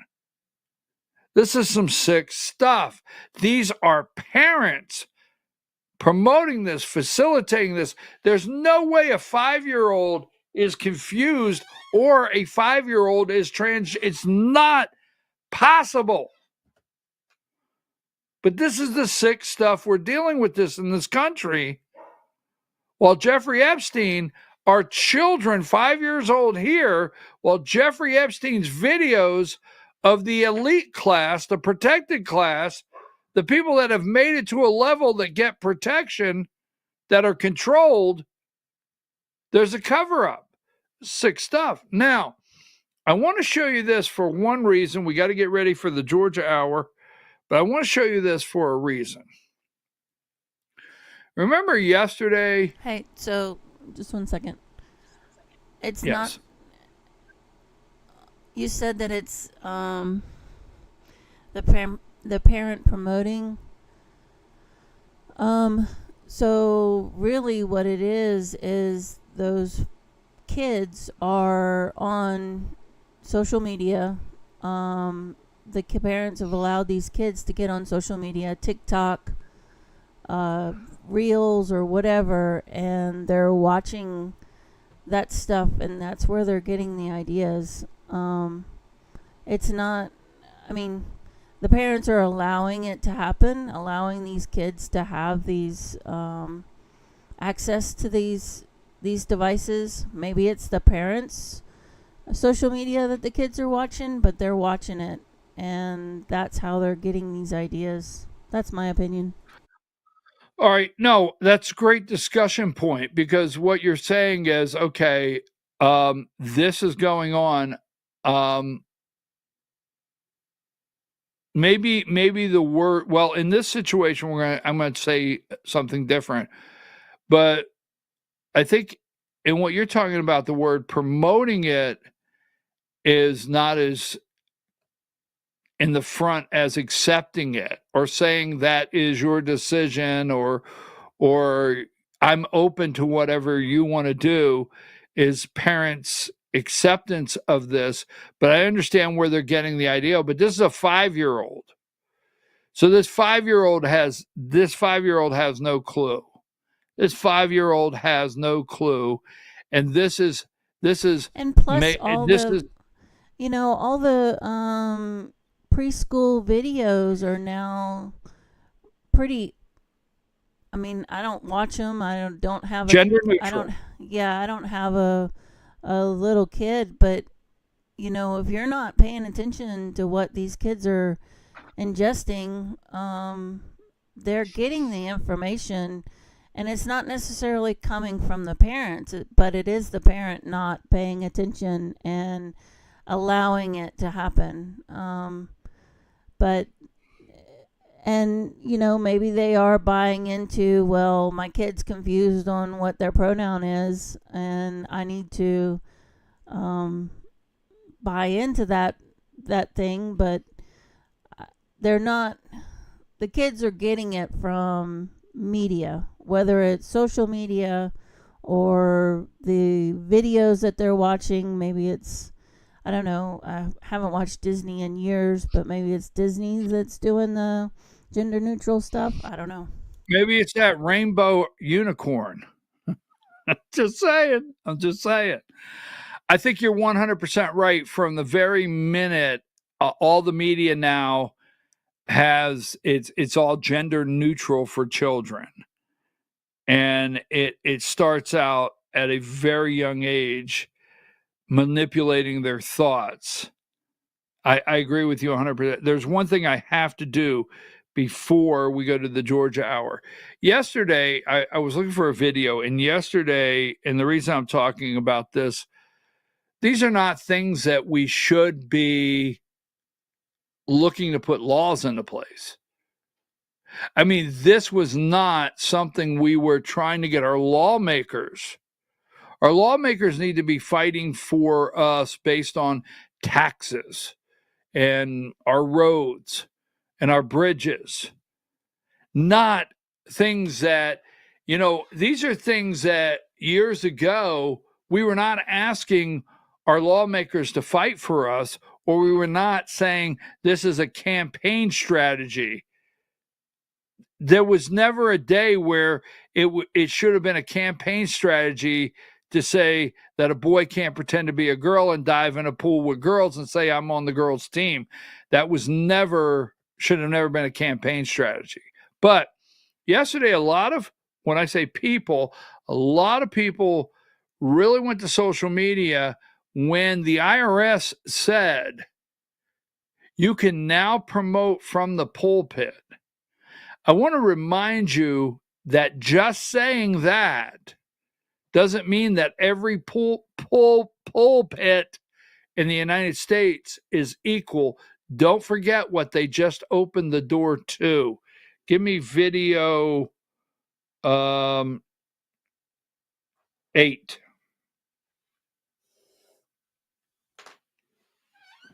Confess our faith today in the words of the Sparkle Creed. I believe in the non-binary God, whose pronouns are plural. I believe in Jesus Christ, their child, who wore a fabulous tunic and had 2 dads, and saw everyone as a sibling child of God. I believe in the rainbow spirit who shatters our image of one white light and refracts it into a rainbow of gorgeous diversity. I believe in the church of everyday saints, as numerous, creative, and resilient as patches on the ace quilt, whose feet are grounded in mud and whose eyes gaze at the stars in wonder. I believe in the calling to each of us that love is love is love. So, beloved, let us love. I believe, glorious God, help my unbelief. Now, the reason I played that, you heard children in the background. You heard what seemed to be a large congregation, and you heard children in the background. Just saying. All right, Diane, I want to say this because we have an audience that leaves and we have an audience that comes. So I want to say this first of all, and I don't want to take too much time. Last night, I put a picture up. I don't do this very often on social media.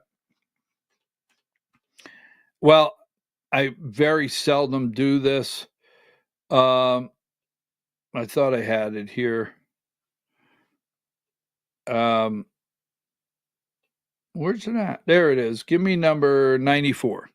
So last night I put a picture up on social media, and I have to always thank this audience. Because, from day to day, you don't know what tomorrow brings. Those are 4 young guys. I wonder, with no gray hair. There's no gray hair. No one's overweight. And I won't say that all 4 of those guys ended up being a little hefty, but on the far left, the guy in the mustache, that's my cousin Buddy. We're all first cousins. That's my cousin Buddy. He died a couple years back with cancer. Next to him is his brother Billy. And the short guy, that would be your host. And the far end, the guy in the black shorts, is my first cousin Danny Allen. And he left this world 2 years ago, too young, way too young. But he left this world 2 days ago. And I just came across this picture. My cousins and people, they're putting stuff on social media. And I came across this picture, and I actually remember this day. 4 young guys not knowing what tomorrow brings, getting ready to take on every challenge. But, so savor every day, love all your family, say hello to your friends, and thank you for everyone that went under this. I really put it out there for my family, but everybody went under social media and had so many kind words to say. So, yes, there was a day I didn't have gray hair. Take a break. We'll be right back with the Georgia Hour.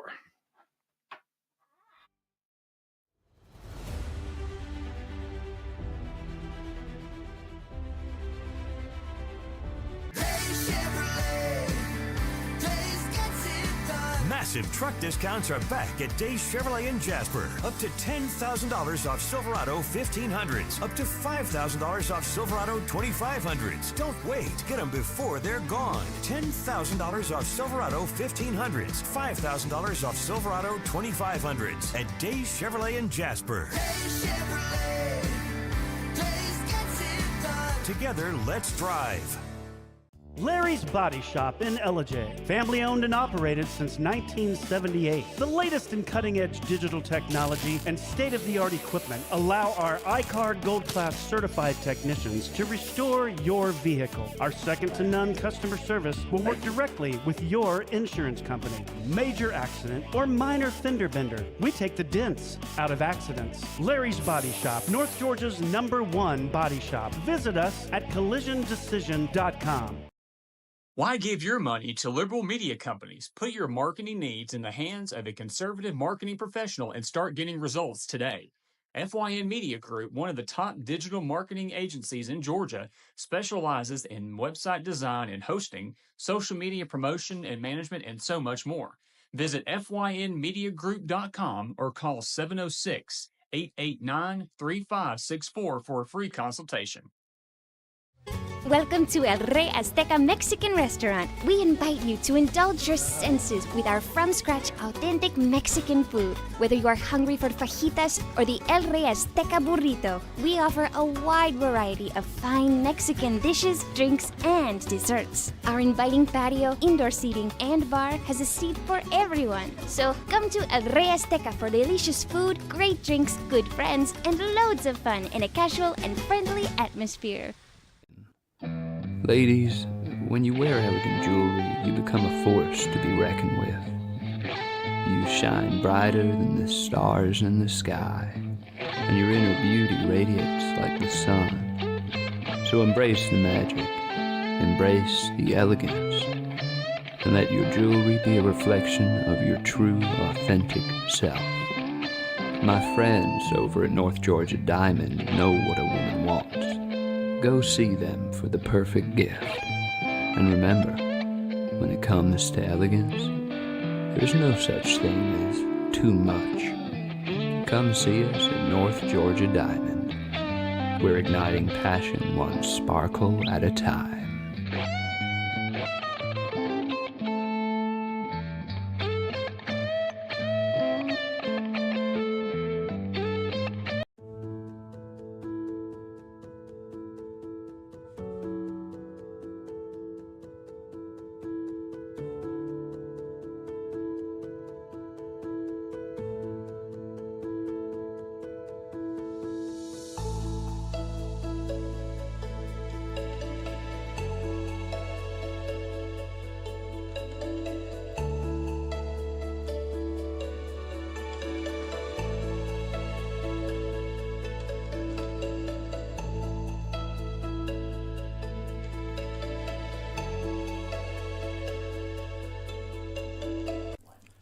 In 1981, Reed Nicholson began selling tires out of an old barn in Mineral Bluff. Little did he know that he had just laid the groundwork for the most trusted names in automotive services in the Blue Ridge area. In 1997, Nicholson Tire Center became what it is today, holding the same values of faith, family, and great customer service. 2 locations to serve you, and the Blue Ridge location is currently expanding to offer fast service and the largest U-Haul provider in Georgia. Nicholson Tire Center, Blue Ridge, and Mineral Bluff. This is a special report. Knowing how to invest your money is harder than ever before. Dealing with stock market volatility, record debt, and terrorist attacks requires new thinking. At U.S. Asset Management, we can help you see the world more clearly so that you can move beyond the chaos and invest with confidence. Call us, visit us online, or drop by our office. U.S. Asset Management, helping you make better decisions with your money. Mesquite Grill, now offering online ordering for your convenience. Check out our new website at mesquitegrillbr.com. That's mesquitegrillbr.com. The great food and service you have come to expect, ready for you when you arrive. Open 7 days a week with a fully stocked bar and friendly service. Bring your furry friends with you and dine on our pet-friendly patio. Also, check out our catering options and let us prepare delicious food for your next event.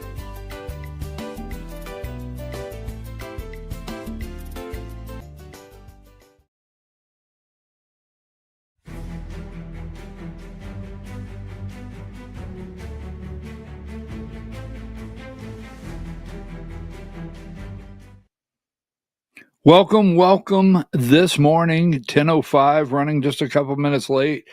The Georgia Hour with BKP here on voiceofruralamerica.com. Thank you, Diane, for being here. I have a correction I want to make from yesterday's program. Unlike any other network or publication that holds it or buries it, we're going to just say it right up front. Yesterday, we in our reporting, we were saying that we were reporting that 4 members of the Frost family were on the are currently on the Georgia GOP Inc. State Committee, and we understand it's 3, not 4. So that correction we want out there. We don't want anyone to be able to take our reporting that we're working on with this major story in Georgia surrounding the Republican Party. The Democrats are going to run with this. The Republican parties have to get this separated ASAP, move away from a clean house. Or is this the protected class of Georgia? Just saying. All right, so we're going to talk about that at the bottom of the hour, okay? We're going to have a full, in fact, give me video, let's go with video 6.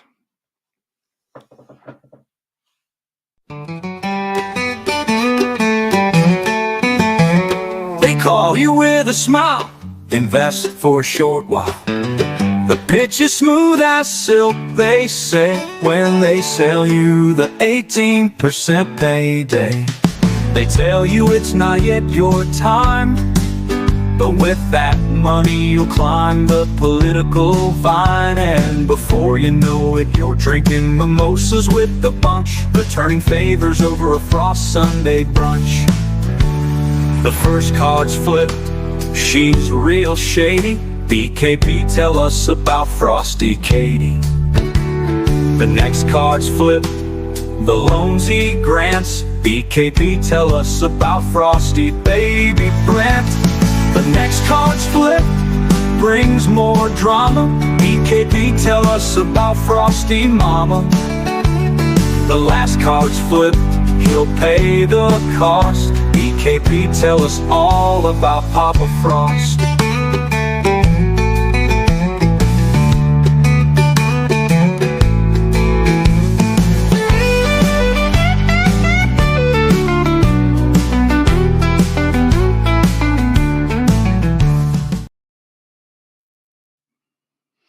Brant Frost IV. At the bottom of the hour, we will discuss Brant Frost IV, who was making the decisions inside First Liberty Building and Loan.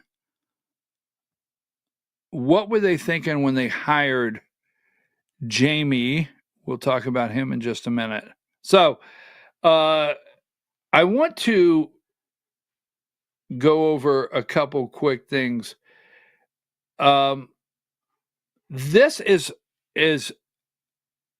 just shocking, but I think I know the direction it's going, and we'll look at it in the next couple of days. Give me 129. I sent you this picture, Diane. I'm sorry I didn't tell you. If you get it, it's 129. I forgot to tell you I sent this. You may have gotten busy and didn't see it, and that wouldn't be your fault. It would be mine. So now the voter rolls in Georgia. The voter rolls in Georgia, and I have to tell you, I picked up this yesterday. Let me find it here. Georgia is notifying 478,000 people their inactive voter registration could soon be canceled.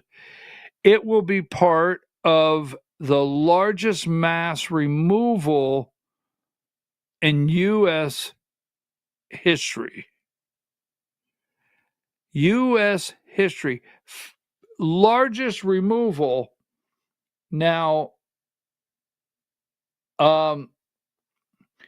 this may be one of my favorite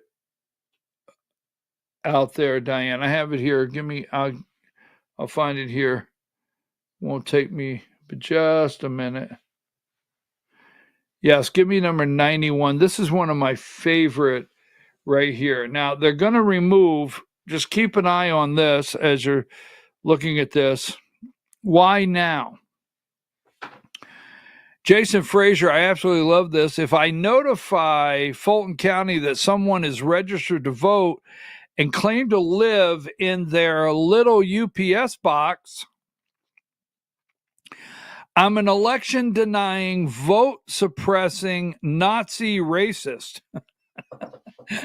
I really think the world of this guy here. But now, years later, Raffi finally gets in on this. What changed? Oh, yeah, he's running for office. So this comes from Jason Frazier in Fulton County. This is Jason Frazier, who has currently been put forward by the Fulton County Republican Party to be on the Board of Elections, right? Oh, he's running for office. 19 still registered here. So this vacant lot right here, there's 19 people registered to vote. Right there, you see the picture? 19 people registered to vote there. If nothing, Fulton County, if I notify, Fulton County as someone registered, so I want to make sure I have it here from yesterday. Number 32. New Georgia election audit targets voters registered at P.O. boxes and businesses. Well, excuse me, but well, hell, you say. Conservative critics of Georgia's election often targeted outdated or incorrect voter registration information for special scrutiny, especially since President Donald Trump lost AJC, not BKP, 2020. Now, Georgia election officials are conducting an audit to find potential inaccuracies. Oh, they're inaccuracies. Not fraud, fake, corrupt, criminal. Their criminal is inaccuracy. In the state voter list, an additional step along with the summer's upcoming cancellation of nearly 500,000 inactive voters. There you go. Number 33, the Georgia Secretary of State's office announced a review last week that it will identify voters registered at business addresses, UPS stores, or post office boxes. Just saying. So now, let's say this. Let's tie this to it. So in your mailbox, you're receiving, we'll have to do this tomorrow. This will be, well, every day the Georgia hour could be the Georgia 6 hour. But give me number 83. You're receiving this in your mailbox. And this is getting a lot of talk. All right. Thank your legislator. So we're calling it is Thursday, but we'll go into next week. We want them to get a full week, right? State representatives, state senators, constitutional officers. This right here sent out, it is Georgia's Kiss Your Legislators Ass Week. That's what it is. We want you to thank them. Pick up the phone and say thank you. Thank you for allowing the 2020 election just to be glossed over. Thank you for Still to this day, Fonnie Willis is the DA in Fulton County. Thank you. Thank you for Roy Barnes participating and being Fonnie Willis's attorney while at the same time at a fundraiser for the judge, right? What was his name? That's a test, right? Come on, you know him. Brian Kemp and Roy Barnes were at the judge's fundraiser for re-election. I'm not telling you, you got to guess, okay? But thank you. Thank you. So this is a thank your legislator. Georgia is still the best place to live, work, and raise a family. And we're going to gloss right over all the evidence we have on the 2020 election. Shouldn't that last line be to steal an election when necessary or when no one's, well, wait, I can't say. 2025 legislative wins landmark lawsuit reform, okay? That would be against Roundup, Monsanto's, glyphosate, whatever it is, right? Fully funding public school education. They always do. They always fully fund public school education, meaning as many illegals are in this state, we got plenty of money. We fully fund education. Over $1 billion in tax relief. Did everyone get their check? Did you get your check? I just wonder. Hurricane aid for hardworking Georgians, okay? Paid for by the Georgia First Leadership Committee, all right? Now, on the back, give me number 84. This one was posted online. Thank your legislator for standing with Governor Kemp and hardworking Georgians. Call your legislator today to thank them. I can't believe the audacity to send these out. I can't. Call your legislator today to thank them for standing with Governor Kemp. Now, this one happens to be mine, so I'm not picking on anyone's legislator. I got this in the mail. You got this. They just changed the name on the bottom. This is from my representative. This happens to be Senator Chuck Payne. This one right here says, Representative, that senator. I just wanted to show you that everybody, this is total kiss everybody's ass week. Whether you're a senator, you're a state rep. This came from my state rep, right? State rep, senator. Just saying. Just saying. Now, number 85, the Georgia First Leadership Committee is a political action committee created in Georgia to support specific candidates and causes. It was established under a 2021 law allowing for the creation of these committees, which have the ability to raise and spend money to influence elections. The committee is registered with the Georgia Government Transparency, blah, blah, blah. Now, to influence elections. Now, this was all set up.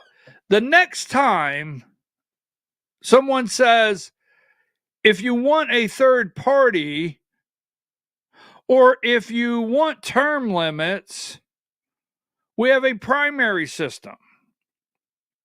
Folks, they have all but shut down your primary system.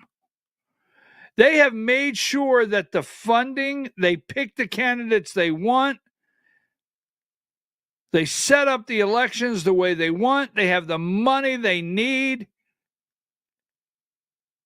When someone tells you if you're got a problem with your, with your lawmaker, a primary is where you challenge them. Now, give me number 86. Purpose to support favored candidates and causes through financial contributions and other means, created under the Georgia Senate Bill 221, which allows the establishment of leadership committees. So if you criticism, some have criticized the law creates these committees, urging it unfair benefits certain individuals and parties. All right. There you go. Now, the next time, and I'm not telling you today, so when you call and say BKP's advocating against the Republican Party, I just want to show you something here. The next time you see this, I had it here a minute ago. I'll show you here. It won't take me just a second. I've got it. Don't go nowhere. Give me number. Well, that's Brennan. And let's see, where's the one where Elon Musk? I know it's here. Give me 88. I just want to put this up because with this right here, it's absolutely unreal. I can't believe. Someone tell Elon Musk we already have a third party. It's called primary process. Not true, America. Not true. All right, take that down. Now, before we get into our Frost family and the Georgia GOP and what may be a Ponzi scheme, you can dig every day, and this continues to. Let's look at number 93, Buddy Carter. All right. Make sure what I have here. Buddy Carter is just in. Buddy Carter said he raised $1.1 million over the last 3 months. So Buddy Carter is from the 1st District running for Senate.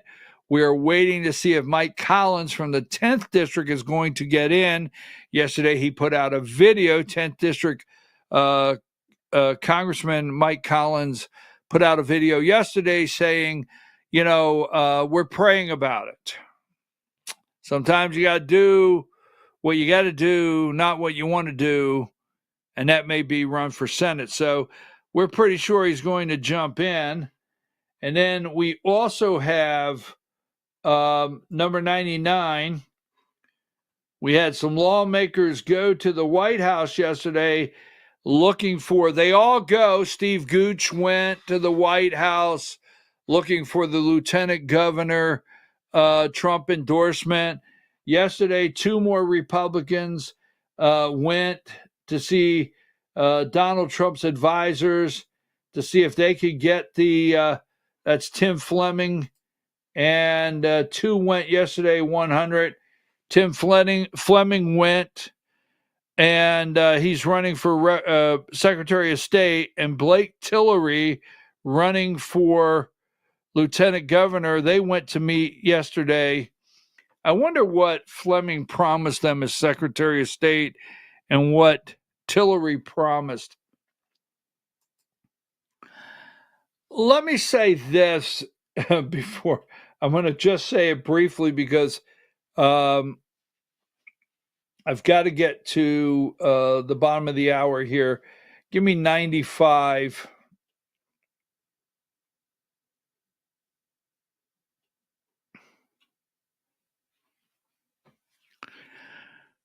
I wonder if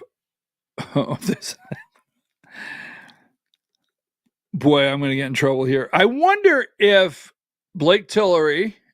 Now, I don't know what's his name. What's that guy, Kennedy, down there in Macon? And I have zero use for John Kennedy in Macon. He was the Senate pro temp, the Georgia Senate pro temp. He's running for lieutenant governor. He has Brian Kemp's entire staff, I understand, or campaign staff for clarification, on board there. So it's basically Brian Kemp's pick, stronghold pick for Lieutenant Governor John Kennedy. I don't know that he went to the White House to look for the endorsement. Maybe he did. But I know Greg Dolezal did, and we'll talk about Greg Dolezal in a minute. I know Steve Gooch, State Senator Steve Gooch, running for Lieutenant Governor, he went to the White House, and now Blake Tillery. I wonder if any of them said, as Lieutenant Governor, I will do all the MAGA things that the President Trump wants, or I will put forward the bills on the floor to support Donald Trump and MAGA that Burt Jones did not. I know that was tough. That was tough. Just saying. I mean, Burt Jones, I like him. Okay, I want to be very clear. Today, if the governor options for Georgia is Lieutenant Governor Burt Jones, right?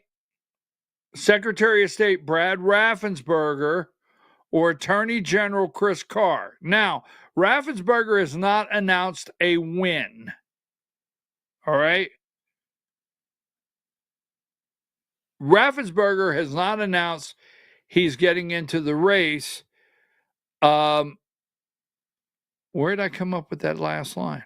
Raffensperger has not announced he's running for governor, just to be clear. But Chris Carr has, and Burt Jones. So if those are my choices, Burt Jones is my choice today. But I said this yesterday, I call it the 30%. We'll just go with the 30% and leave it there. The 30%.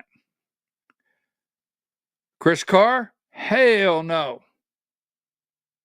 Right? Brad Raffensperger? Hell no. Another option? I could be interested. That's where it is, whether you want to talk about it or not. So Burt Jones needs to keep it to a Brad Raffensperger possibility and Chris Carr. If any other candidates, maybe MTG or any other candidates get in the race, the options could change. And Burt Jones, a lot of people wearing a red MAGA hat, kind of asking some questions as we just looked at voter rolls, Board of Elections in the state, Board of Elections in our county, some of the state laws. Fonnie Willis didn't get paper ballots. A lot of things have not happened. Now, let's get out of that. I want to show you this before we get to the bottom of the hour. 96.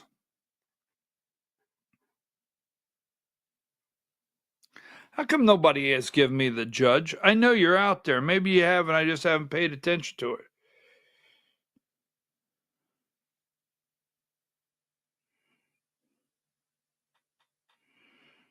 Oh, I like that. Okay, so donors highlight division in Georgia's Democrat race for governor. I'm just going to give you this to pay attention to. 97. This guy here, Estevez.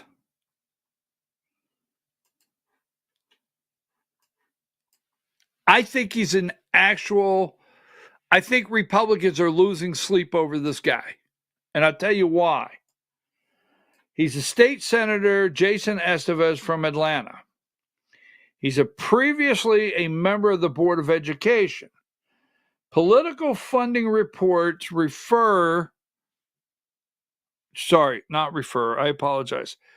Political funding reports offer a snapshot of a candidate's momentum. A closer look at the recent disclosure shows how the two Democrat governor candidates, Keisha Lance Bottoms and State Senator Estevez, have tapped into different circles. Now, Estevez's circle that he's tapped into, he is drawing people like former Governor Roy Barnes, right? Former Atlanta Mayor Shirley Franklin, Jason Carter. This guy's tapping into the strength of the state, while Keisha Lance Bottoms is tapping into California and some others. And not that this guy's not going to, but right now, it looks like this guy could be Roy Barnes, the last Democrat governor in Georgia, Shirley Franklin, former mayor of Atlanta, Jason Carter, Jimmy Carter's grandson, state senator.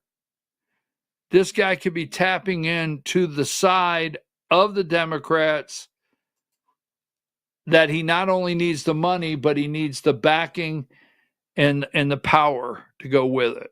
So Estevez is right now, to me, could be the front runner on the Democrat side, on the governor side, which could very well be a tough candidate. Now, I want to play this one more time because if you just got here at the bottom of the hour, I want to start. We're looking at the Georgia GOP Inc., Josh McCoon, the chairman, Brant Frost, the fifth, Brant Frost, the fourth, First Liberty Building and Loan. Here's our intro, video 6, one more time.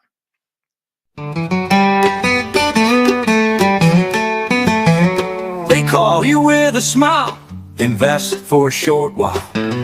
The pitch is smooth as silk, they say, when they sell you the 18% payday. They tell you it's not yet your time, but with that money you'll climb the political vine. And before you know it, you're drinking mimosas with the bunch, returning favors over a Frost Sunday brunch. The first card's flipped, she's real shady. BKP, tell us about Frosty Katie. The next card's flipped, the loans he grants. BKP, tell us about Frosty Baby Brant. The next card's flipped, brings more drama. BKP, tell us about Frosty Mama. The last card's flipped, he'll pay the cost. BKP, tell us all about Papa Frost.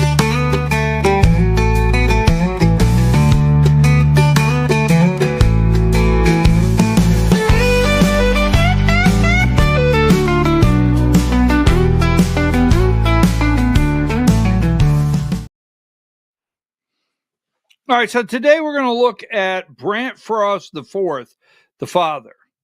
And let me say this, okay? So back in my days in the corporate world, the CEO, well, we had two, not the CEO, we had, there was two partners in the corporation, and they hired a guy that was not in our field. He was not in our field, and he came from Kimberly-Clark. Now, if you know Kimberly-Clark, a big corporation, all right?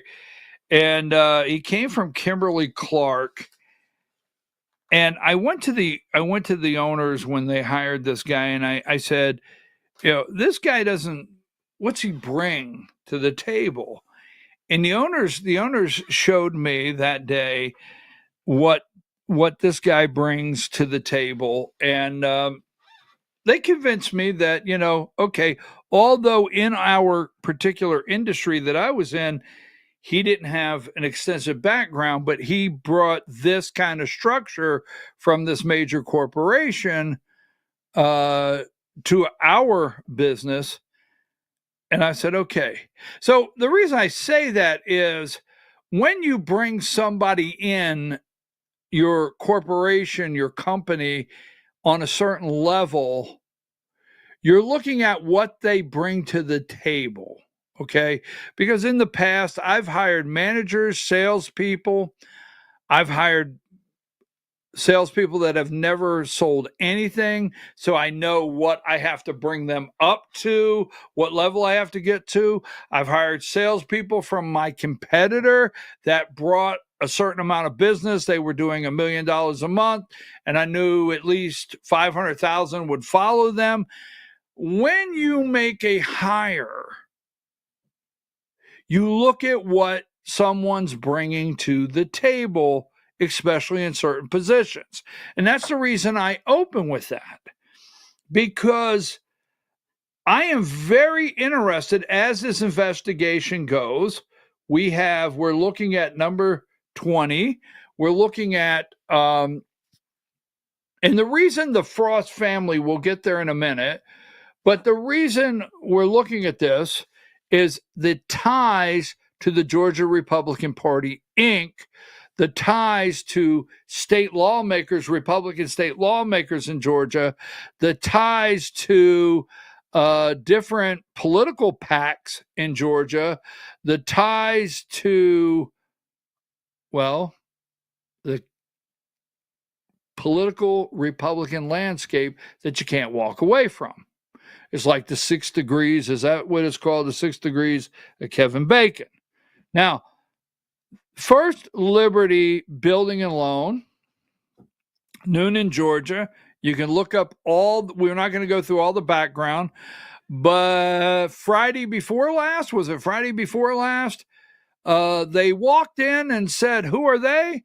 Well, there's argument. There's articles out there that say FBI, SEC, the state of Georgia Secretary of State's office that oversees trading, or when I say trading, whatever these people did or do or will do again, I don't know. Whatever it was that their business is involved in. I'll be careful with this, right? I am not an attorney. This is not legal advice. And I want to make sure I'm cautious, because a lot of this, when I say it's my opinion, it's what I know as investigating what I would start going to look at, like what someone brings to the table. But this being said, the state of Georgia has a civil investigation open at Secretary of State's office where compliance in this kind of business is going on. So we've heard FBI, SEC, state of Georgia, but they were shut down. Walked in, shut down, period, over. We already have, what we call the phone circle going of lawmakers and people involved in the Georgia GOP, Inc., and others that have lost hundreds of thousands of dollars, maybe in the millions. We have stories of people that have lost their total life savings that they invested with these people because they're Sunday school teachers, and what a lovely family and great Christian people. I just say it like that. But see, everything was a hook. And we've talked about that. Katie Frost, here is the family, number 30. All right. And I just want to put this out. So everything was a hook, and it gets back to me. It gets back to Dad. Okay. It gets back to Dad. We pull from Brant all the way over. Now, the reason we put up the younger children is we're not exploiting them. Number 38. All right. The Frost family has always exploited Brant Frost IV, the father, and the mother, Krista Frost, as a team, has always exploited all the children, the entire family.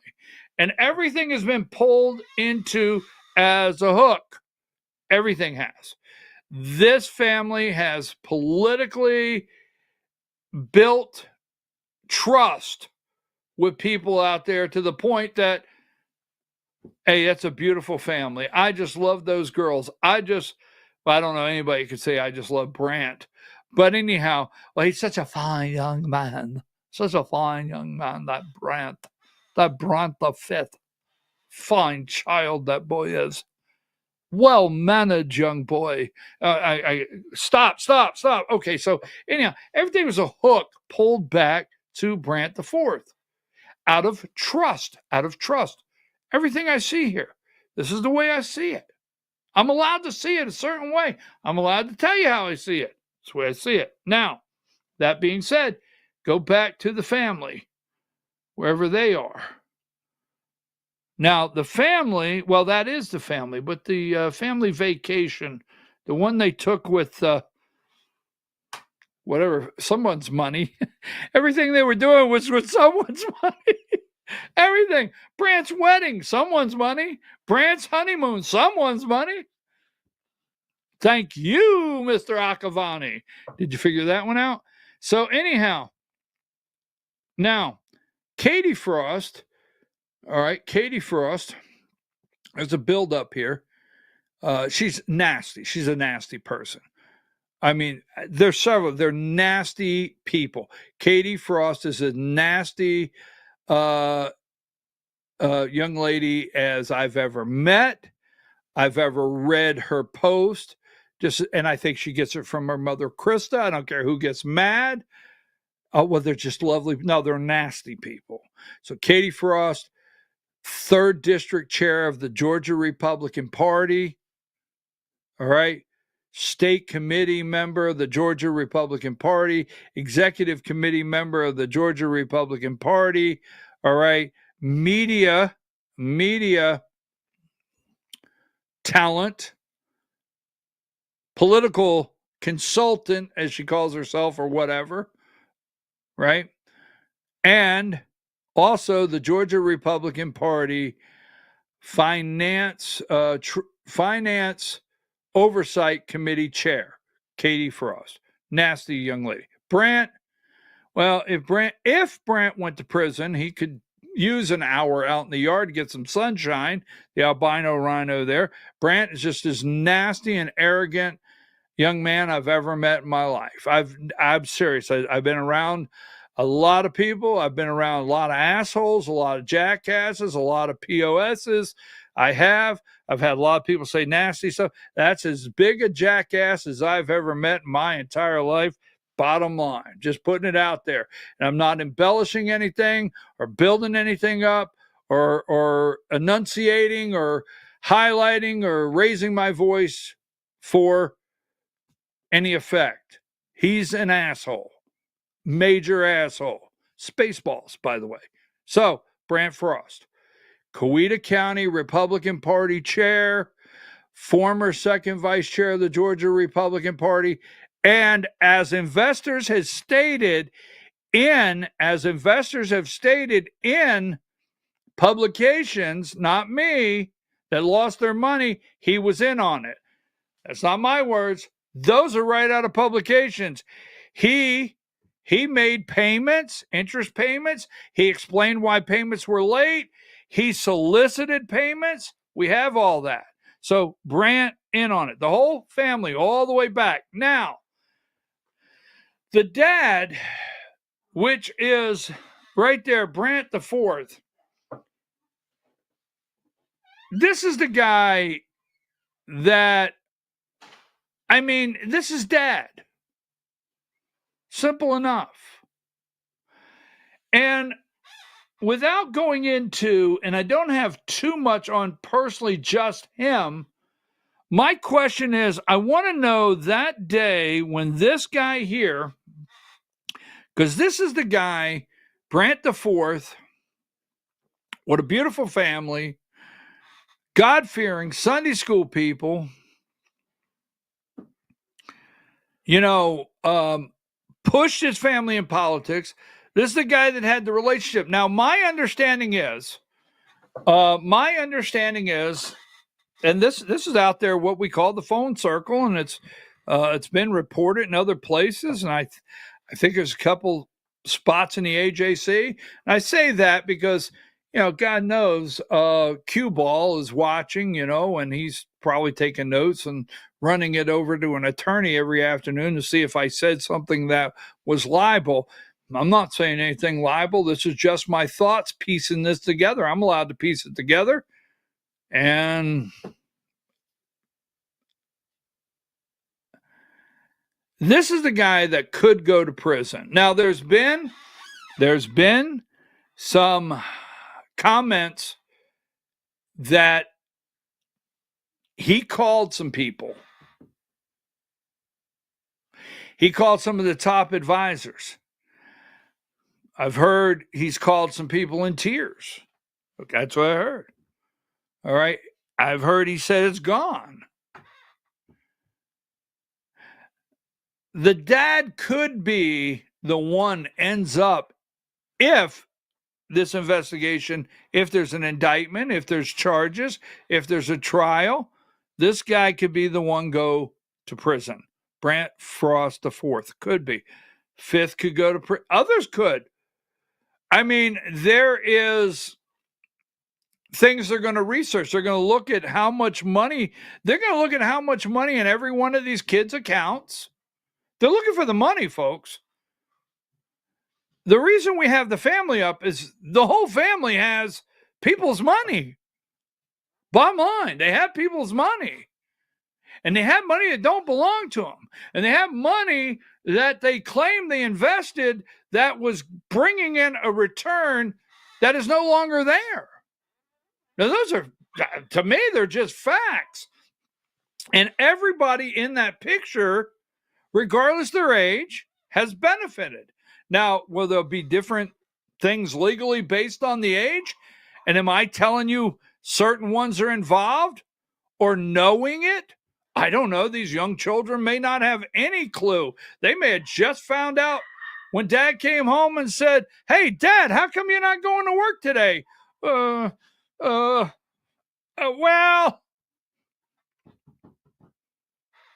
just saying. So some of the children might not know anything. But I will tell you, they're going to look at where all the money is. All the money. All the LLCs, all the money, all the property, who's in what name. They're going to look at everybody they gave $1. If they gave $1 to the Georgia GOP, if they gave $1 to a political PAC, if they gave $1 to candidates. Why do you think there is total silence on this? Why is everybody like, shut up, don't say anything? We got to get our story straight. Once again, my opinion. That's what I'd be like. We got to get, hey, you, we got to get in the same room. We got to get our story straight. I mean, that's what I would think. Because the people have, it's not their money. And the people out there want their money. And there's people out there that are going to say, hey, you got some of the money, you got some of the money, you got some of the money. Yeah, but they gave it to me. No, they gave you their money. So there you go. So this is going to keep going like this, whether you believe it or not. Now, and that's why everyone, first of all, there is every delegate to the Georgia Republican Party that ever received a Brant Frost V, the albino rhino, the black blazer, everyone out there, every Republican Party delegate that ever received an email from Brant Frost V that had at the bottom a solicitation telling you if you send the money. Every delegate, he sent out emails. I got them, you got them, because I'm a delegate. I've gotten his emails over and over. But Josh Raccoon, the GOP chair, says, I don't know if he signed an NDA. Well, I tell you what, if you're a delegate out there and he solicited you, maybe you ought to find out if he signed an NDA because he solicited you. I have been accused of soliciting, which is bullshit. Sorry, not holding words back today. Bullshit, okay? David Cross has been accused of soliciting. In my opinion, I can't speak for David Cross. Bullshit, okay? Period. But this guy here, no, crickets. He solicited every friggin' this family delegate to the Georgia GOP Inc. He solicited every state committee member to the Georgia GOP Inc. He solicited executive committee members. We are told 3 have invested, maybe more. That's what we're told. Executive. And I have to tell you this. Let me just say this, okay? Are you ready? I don't know. Are you? Because let me ask you this. If this family, if this guy would solicit 2,000 delegates. If this guy would solicit 150 state committee members. Now, when you say, well, he never asked me, if you got an email, you were solicited. If this guy would solicit 32 or whatever executive committee members to the Georgia GOP, would he solicit Josh McCoon, the chairman? You mean he would stop there? I'm just saying. Delegates, state committee, executive committee. Oh, stop there. Why, we can't cross that line with the chairman of the Georgia GOP and solicit him. Although the chairman of the Georgia GOP is very close friends with his former colleague, Mike Crane, who we installed as first vice chair when we kicked BKP out. We have to stop there. That's going one step too far. We cannot solicit him, although he's good friends with Mike Crane, although we're good friends with Mike Crane, although he was a member of the GRA, although we had a lot of control over the GRA. GRA is much better today than it was 2 weeks ago. Although just wondering. I'm just wondering. I'm an inquiring mind in the grocery store line, and I tell you what, I think the Martians have landed, and I just don't think he would be too far of a reach. So we need to know. Now, I started this out by telling you, what's he bring to the table? So you got some research to do. This one has bothered me day in and day out. So give me, here he is, number 13. He endorsed Josh McCoon, right? He endorsed, this is the albino rhino, right there, part of the family. He endorsed Josh McCoon. He has admitted that he was the Josh McCoon team leader. Boy, Debbie Dooley's awful quiet, is she not? The whole Frost thing, just a lot of, she's very quiet. Just saying, that little yapper on that chihuahua is awful quiet right now. Well, one of her fake accounts will attack me today. But if he would do everything he did for Josh McCoon, would he solicit him? Just, it's a question. I'm allowed to ask questions. Now, give me number 15. And I just got to thinking, this one's bothering me. It's keeping me up at night. It is. Because hardworking people their whole life that trusted these people, right? First Liberty Director of Compliance investigated for fraud before. Well, we have shown you this. What's new? And I can't get it through my head because I was thinking of this guy that came to us in our corporation. What did he bring to the table? And I've thought about over the years, because for some of those that don't think that,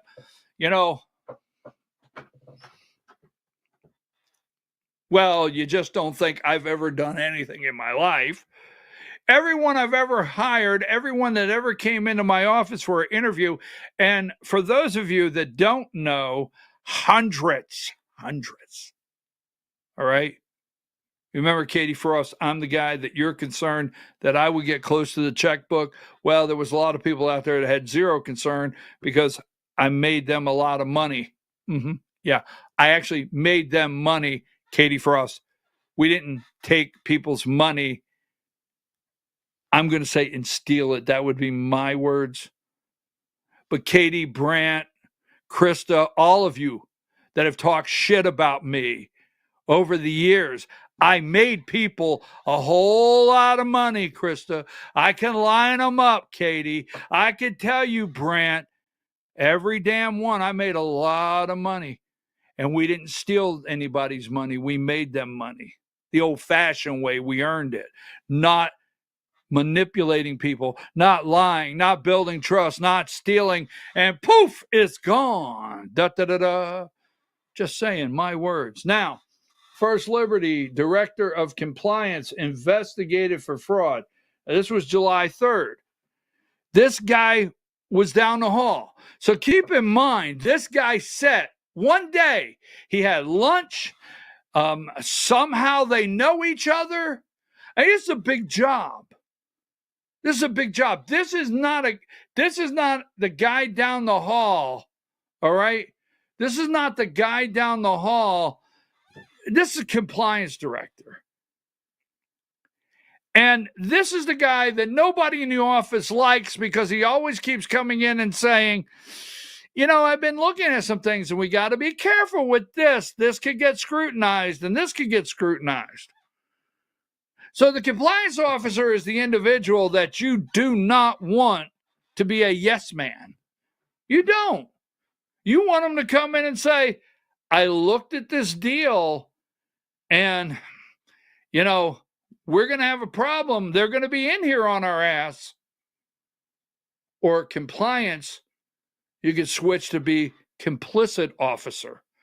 He could have been the complicit officer instead of compliance. Because there was a day this guy sat in Brent Frost IV's office with possibly the fifth in there. And this is the day they discussed their job and compensation. And this is the day they brought them on board. And somehow, let me check your references.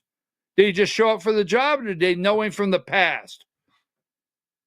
So give me number 16. I just want to show you some stuff before we get out today. Now, this is Jimmy Sickert, the Director of Compliance for First Liberty Building and Loan, a non-banking lending firm based in Noonan, currently under FBI investigation. Previously held a crucial role in another collapsed investment company with similarities to First Liberty. Sickert formerly served as the National Sales Director for Atlanta-based Cornerstone Ministries Investment. Now, keep this in mind. Cornerstone Ministry Investment. Christian-based, for us company Christian-based. It's not like he came from a different industry.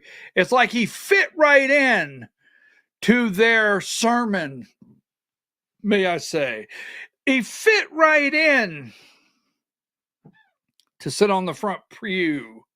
It's like he came in from the industry of deceits, lies, as I would call it, and manipulation, building trust to swoop down on innocent people. Oh, I'm sickened by this. I am sickened by this, and I won't stop till these nasty-ass people. I mean, Georgia GOP, you've got to clean this mess up, and you got to get rid of everything. I mean, this is our Georgia GOP. This is our Epstein list. This is our list of bad people. All right, so Sickert, formerly National Sales, and then investigated. He was also registered representative for Wellstone Securities. All right. Wellstone Securities functioned as a distribution and sales arm of CMI Securities. The investment made through CMI were highly risked. Now, when you get down through here and read this, he was not charged with anything. As an insider of Cornerstone, he had a duty to the corporation to maximize the amount of money raised from each purchase as a registered representative of Wellstone Securities. All right? So this guy was in on it. He's been in on it before. So I thought I would look at this. And I'm like, okay, so let's go here and look at a couple things. What can we find? Oh, man alive. So give me number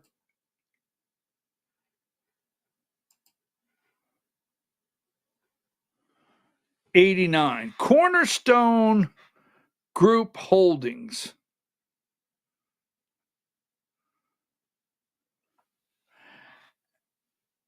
Cornerstone Group Holdings, blah, blah, blah, blah, blah, blah, blah. Cornerstone Insurance Agency, Church Growth Foundation, Inc. So I just started going and reading, and I find, let's see, number 90. I started reading this. This is very lengthy. You see, this is the bankruptcy of CMI. Now, Jamie is not the lead of this, but he's in this. Okay? So CMI Ministries, I said, well, let's look at the CMI Ministries. All right? The official committee of creditors holding unsecured claims of Cornerstone Ministries investment hereby bring a motion, Rule 2004 motion. Let's see. Factual background. When the debtor filed this case, it reported the assets of nearly $160 million and liabilities of $154 million, including $142 million of unsecured. What? Wow, this guy has been surrounded. Now, I'm not telling you this is his all by himself, but this guy has been CMI, right? You see the top there? Cornerstone Ministries investment. So you go back here. Oh, I've got all kinds of documents I pulled up and I was reading because this is sickening me because I want to know.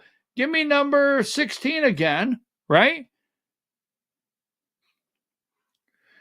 Jamie Sickard, the Director of Compliance for First Liberty Building and Loan, all right, currently under, this is their claim, FBI investigation, previously held a crucial role in another collapsed investment company, CMI, Director of Atlanta-based Cornerstone Ministries Investment.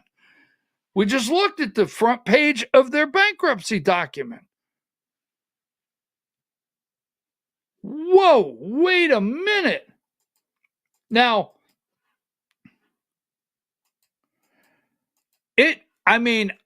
I have more documents here, and it just gets, I have to tell you, I'm actually right now sick to my stomach.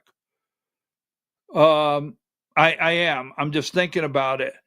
Because give me number 21.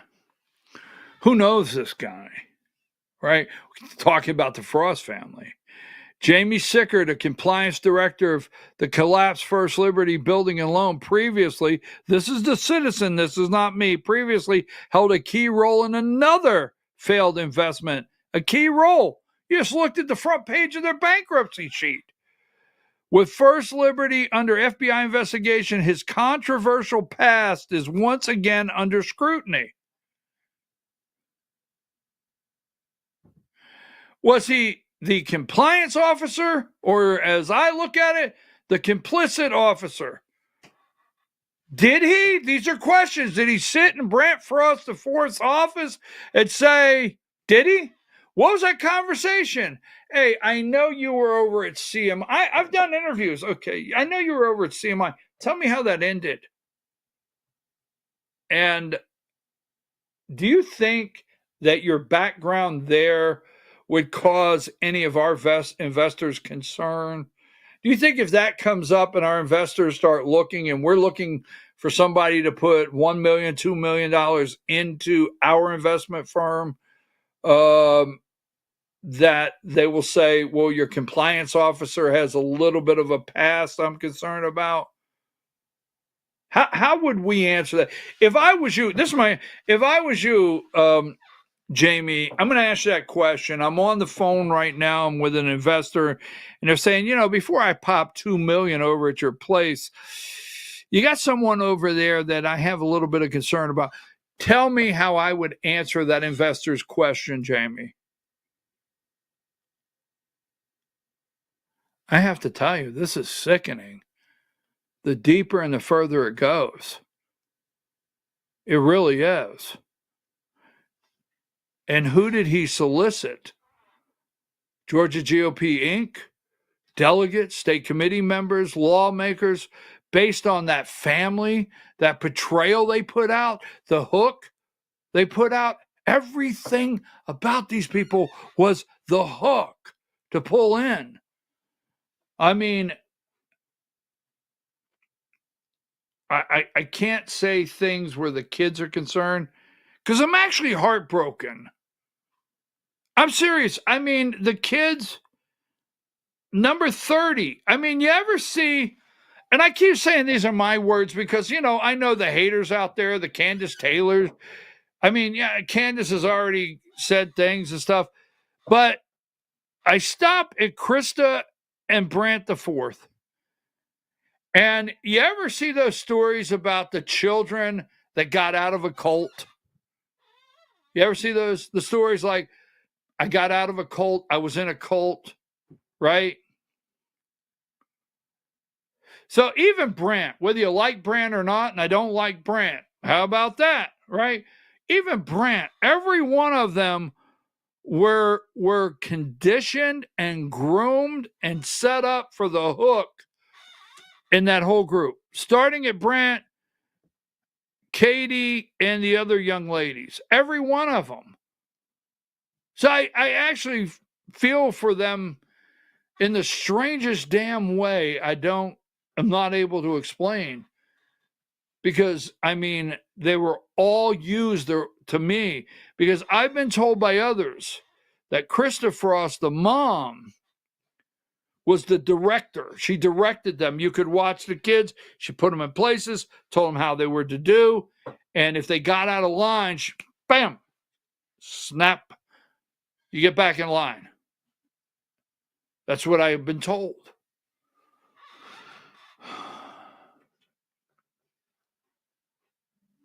Number two, what do these two know that they're not telling? So I'm going to say, what do they know, right? What do they know? What do they know, right? Number four,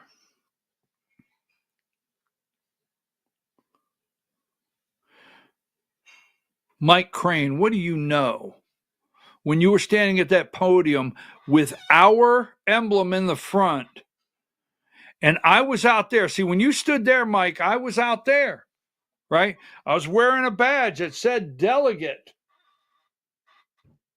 When all of you were up there, what did you know? And when did you know it? You can't make this up. Now, give me number 14. And I got to close. It's 11:07. I've got an appointment to go to. If you are a state committee member, step up now. If you're a state delegate, step up now. If you're an executive committee member, step up now. No matter who you are, step up now and call for their total removal to cleanse our party. We've got elections to win in 2026. All right, we got elections to win in 2026. I feel people have been compromised. I feel people that we got serious problems. That's what I feel. And I'm allowed to feel that way. So if they'd solicit everybody, did they solicit the chairman? Did they? What do they know? Now, the reason I pull up this gentleman, State Senator Dolezal, who we hear wants to become the lieutenant governor of Georgia, he's become silent. I haven't heard anything from him. He is welcome to call me direct. He is welcome to call me off the record and have a conversation. I don't do people wrong. I don't. But the phone circle, which he knows very well, is that he's out in the millions. That's the phone circle. And that is several. He's out in the millions. Was he part of the hook? Was he an innocent investor? Was he getting checks? And how much do they have to claw back from him? How deep does this go? Yes, the judge was McAfee. Judge McAfee. And thank you for that. Diane, we're going to get out. We're going to come back tomorrow, being Friday, wrap up. But before we do, take that down.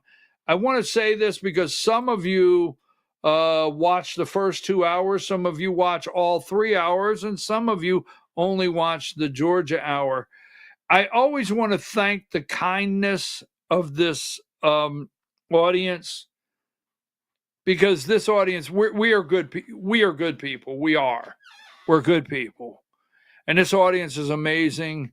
And there's good people out there. And I want to say that. Give me number 94. I do not put a lot of stuff on social media. I don't go back and forth. I say happy birthday to people. I will say I like some things. Very few times do I really get too deep on the Facebook and pictures and things like that. I don't. I posted this picture on Facebook last night. Basically, Facebook for me is more for family and friends. It really is. Not strangers and haters. And it shouldn't be. But our family had a loss 2 days ago. My first cousin left this world. And my family was posting different pictures of the family and stuff like that. And we were sending messages back and forth. And I posted this picture. These are 4 first cousins. We're first cousins. The guy with the T-shirt and the brown beige shorts there, mustache on the end, that's my cousin Buddy, first cousin Buddy. Died of cancer, went home to be with the Lord a couple years ago. Amazing guy. The guy that's not looking at the camera in the red shorts, that's his brother, my first cousin Billy. Billy is, he's still alive. Billy's still alive. No one has gray hair at this time. And the shortest guy there in jeans, that would be your host. Yes, no gray hair. And the guy in the black shorts, my first cousin, Danny Allen, went home, left this world 2 days ago. And left this world 2 days ago. 4 cousins on this day, just kids, not knowing what tomorrow brings, ready to take on the world. And I will tell you, all 4 of us, that's just kind of guys we are, kind of family we are. Thank you for your kind words. Everybody's gone on there and said so many nice things, and I was just been blown away, and I wanted to say that to you right now. Thank you for your kind words. And just think about your brothers, your cousins, your mom. That's why I went to see my mom, my sisters. I call my sisters every day. You call your sisters? Yeah, I call them every day. Now they call me, and they call me names every once in a while. They know it, but we do it. God bless you. I'll see you tomorrow morning, 8 a.m. Thank you.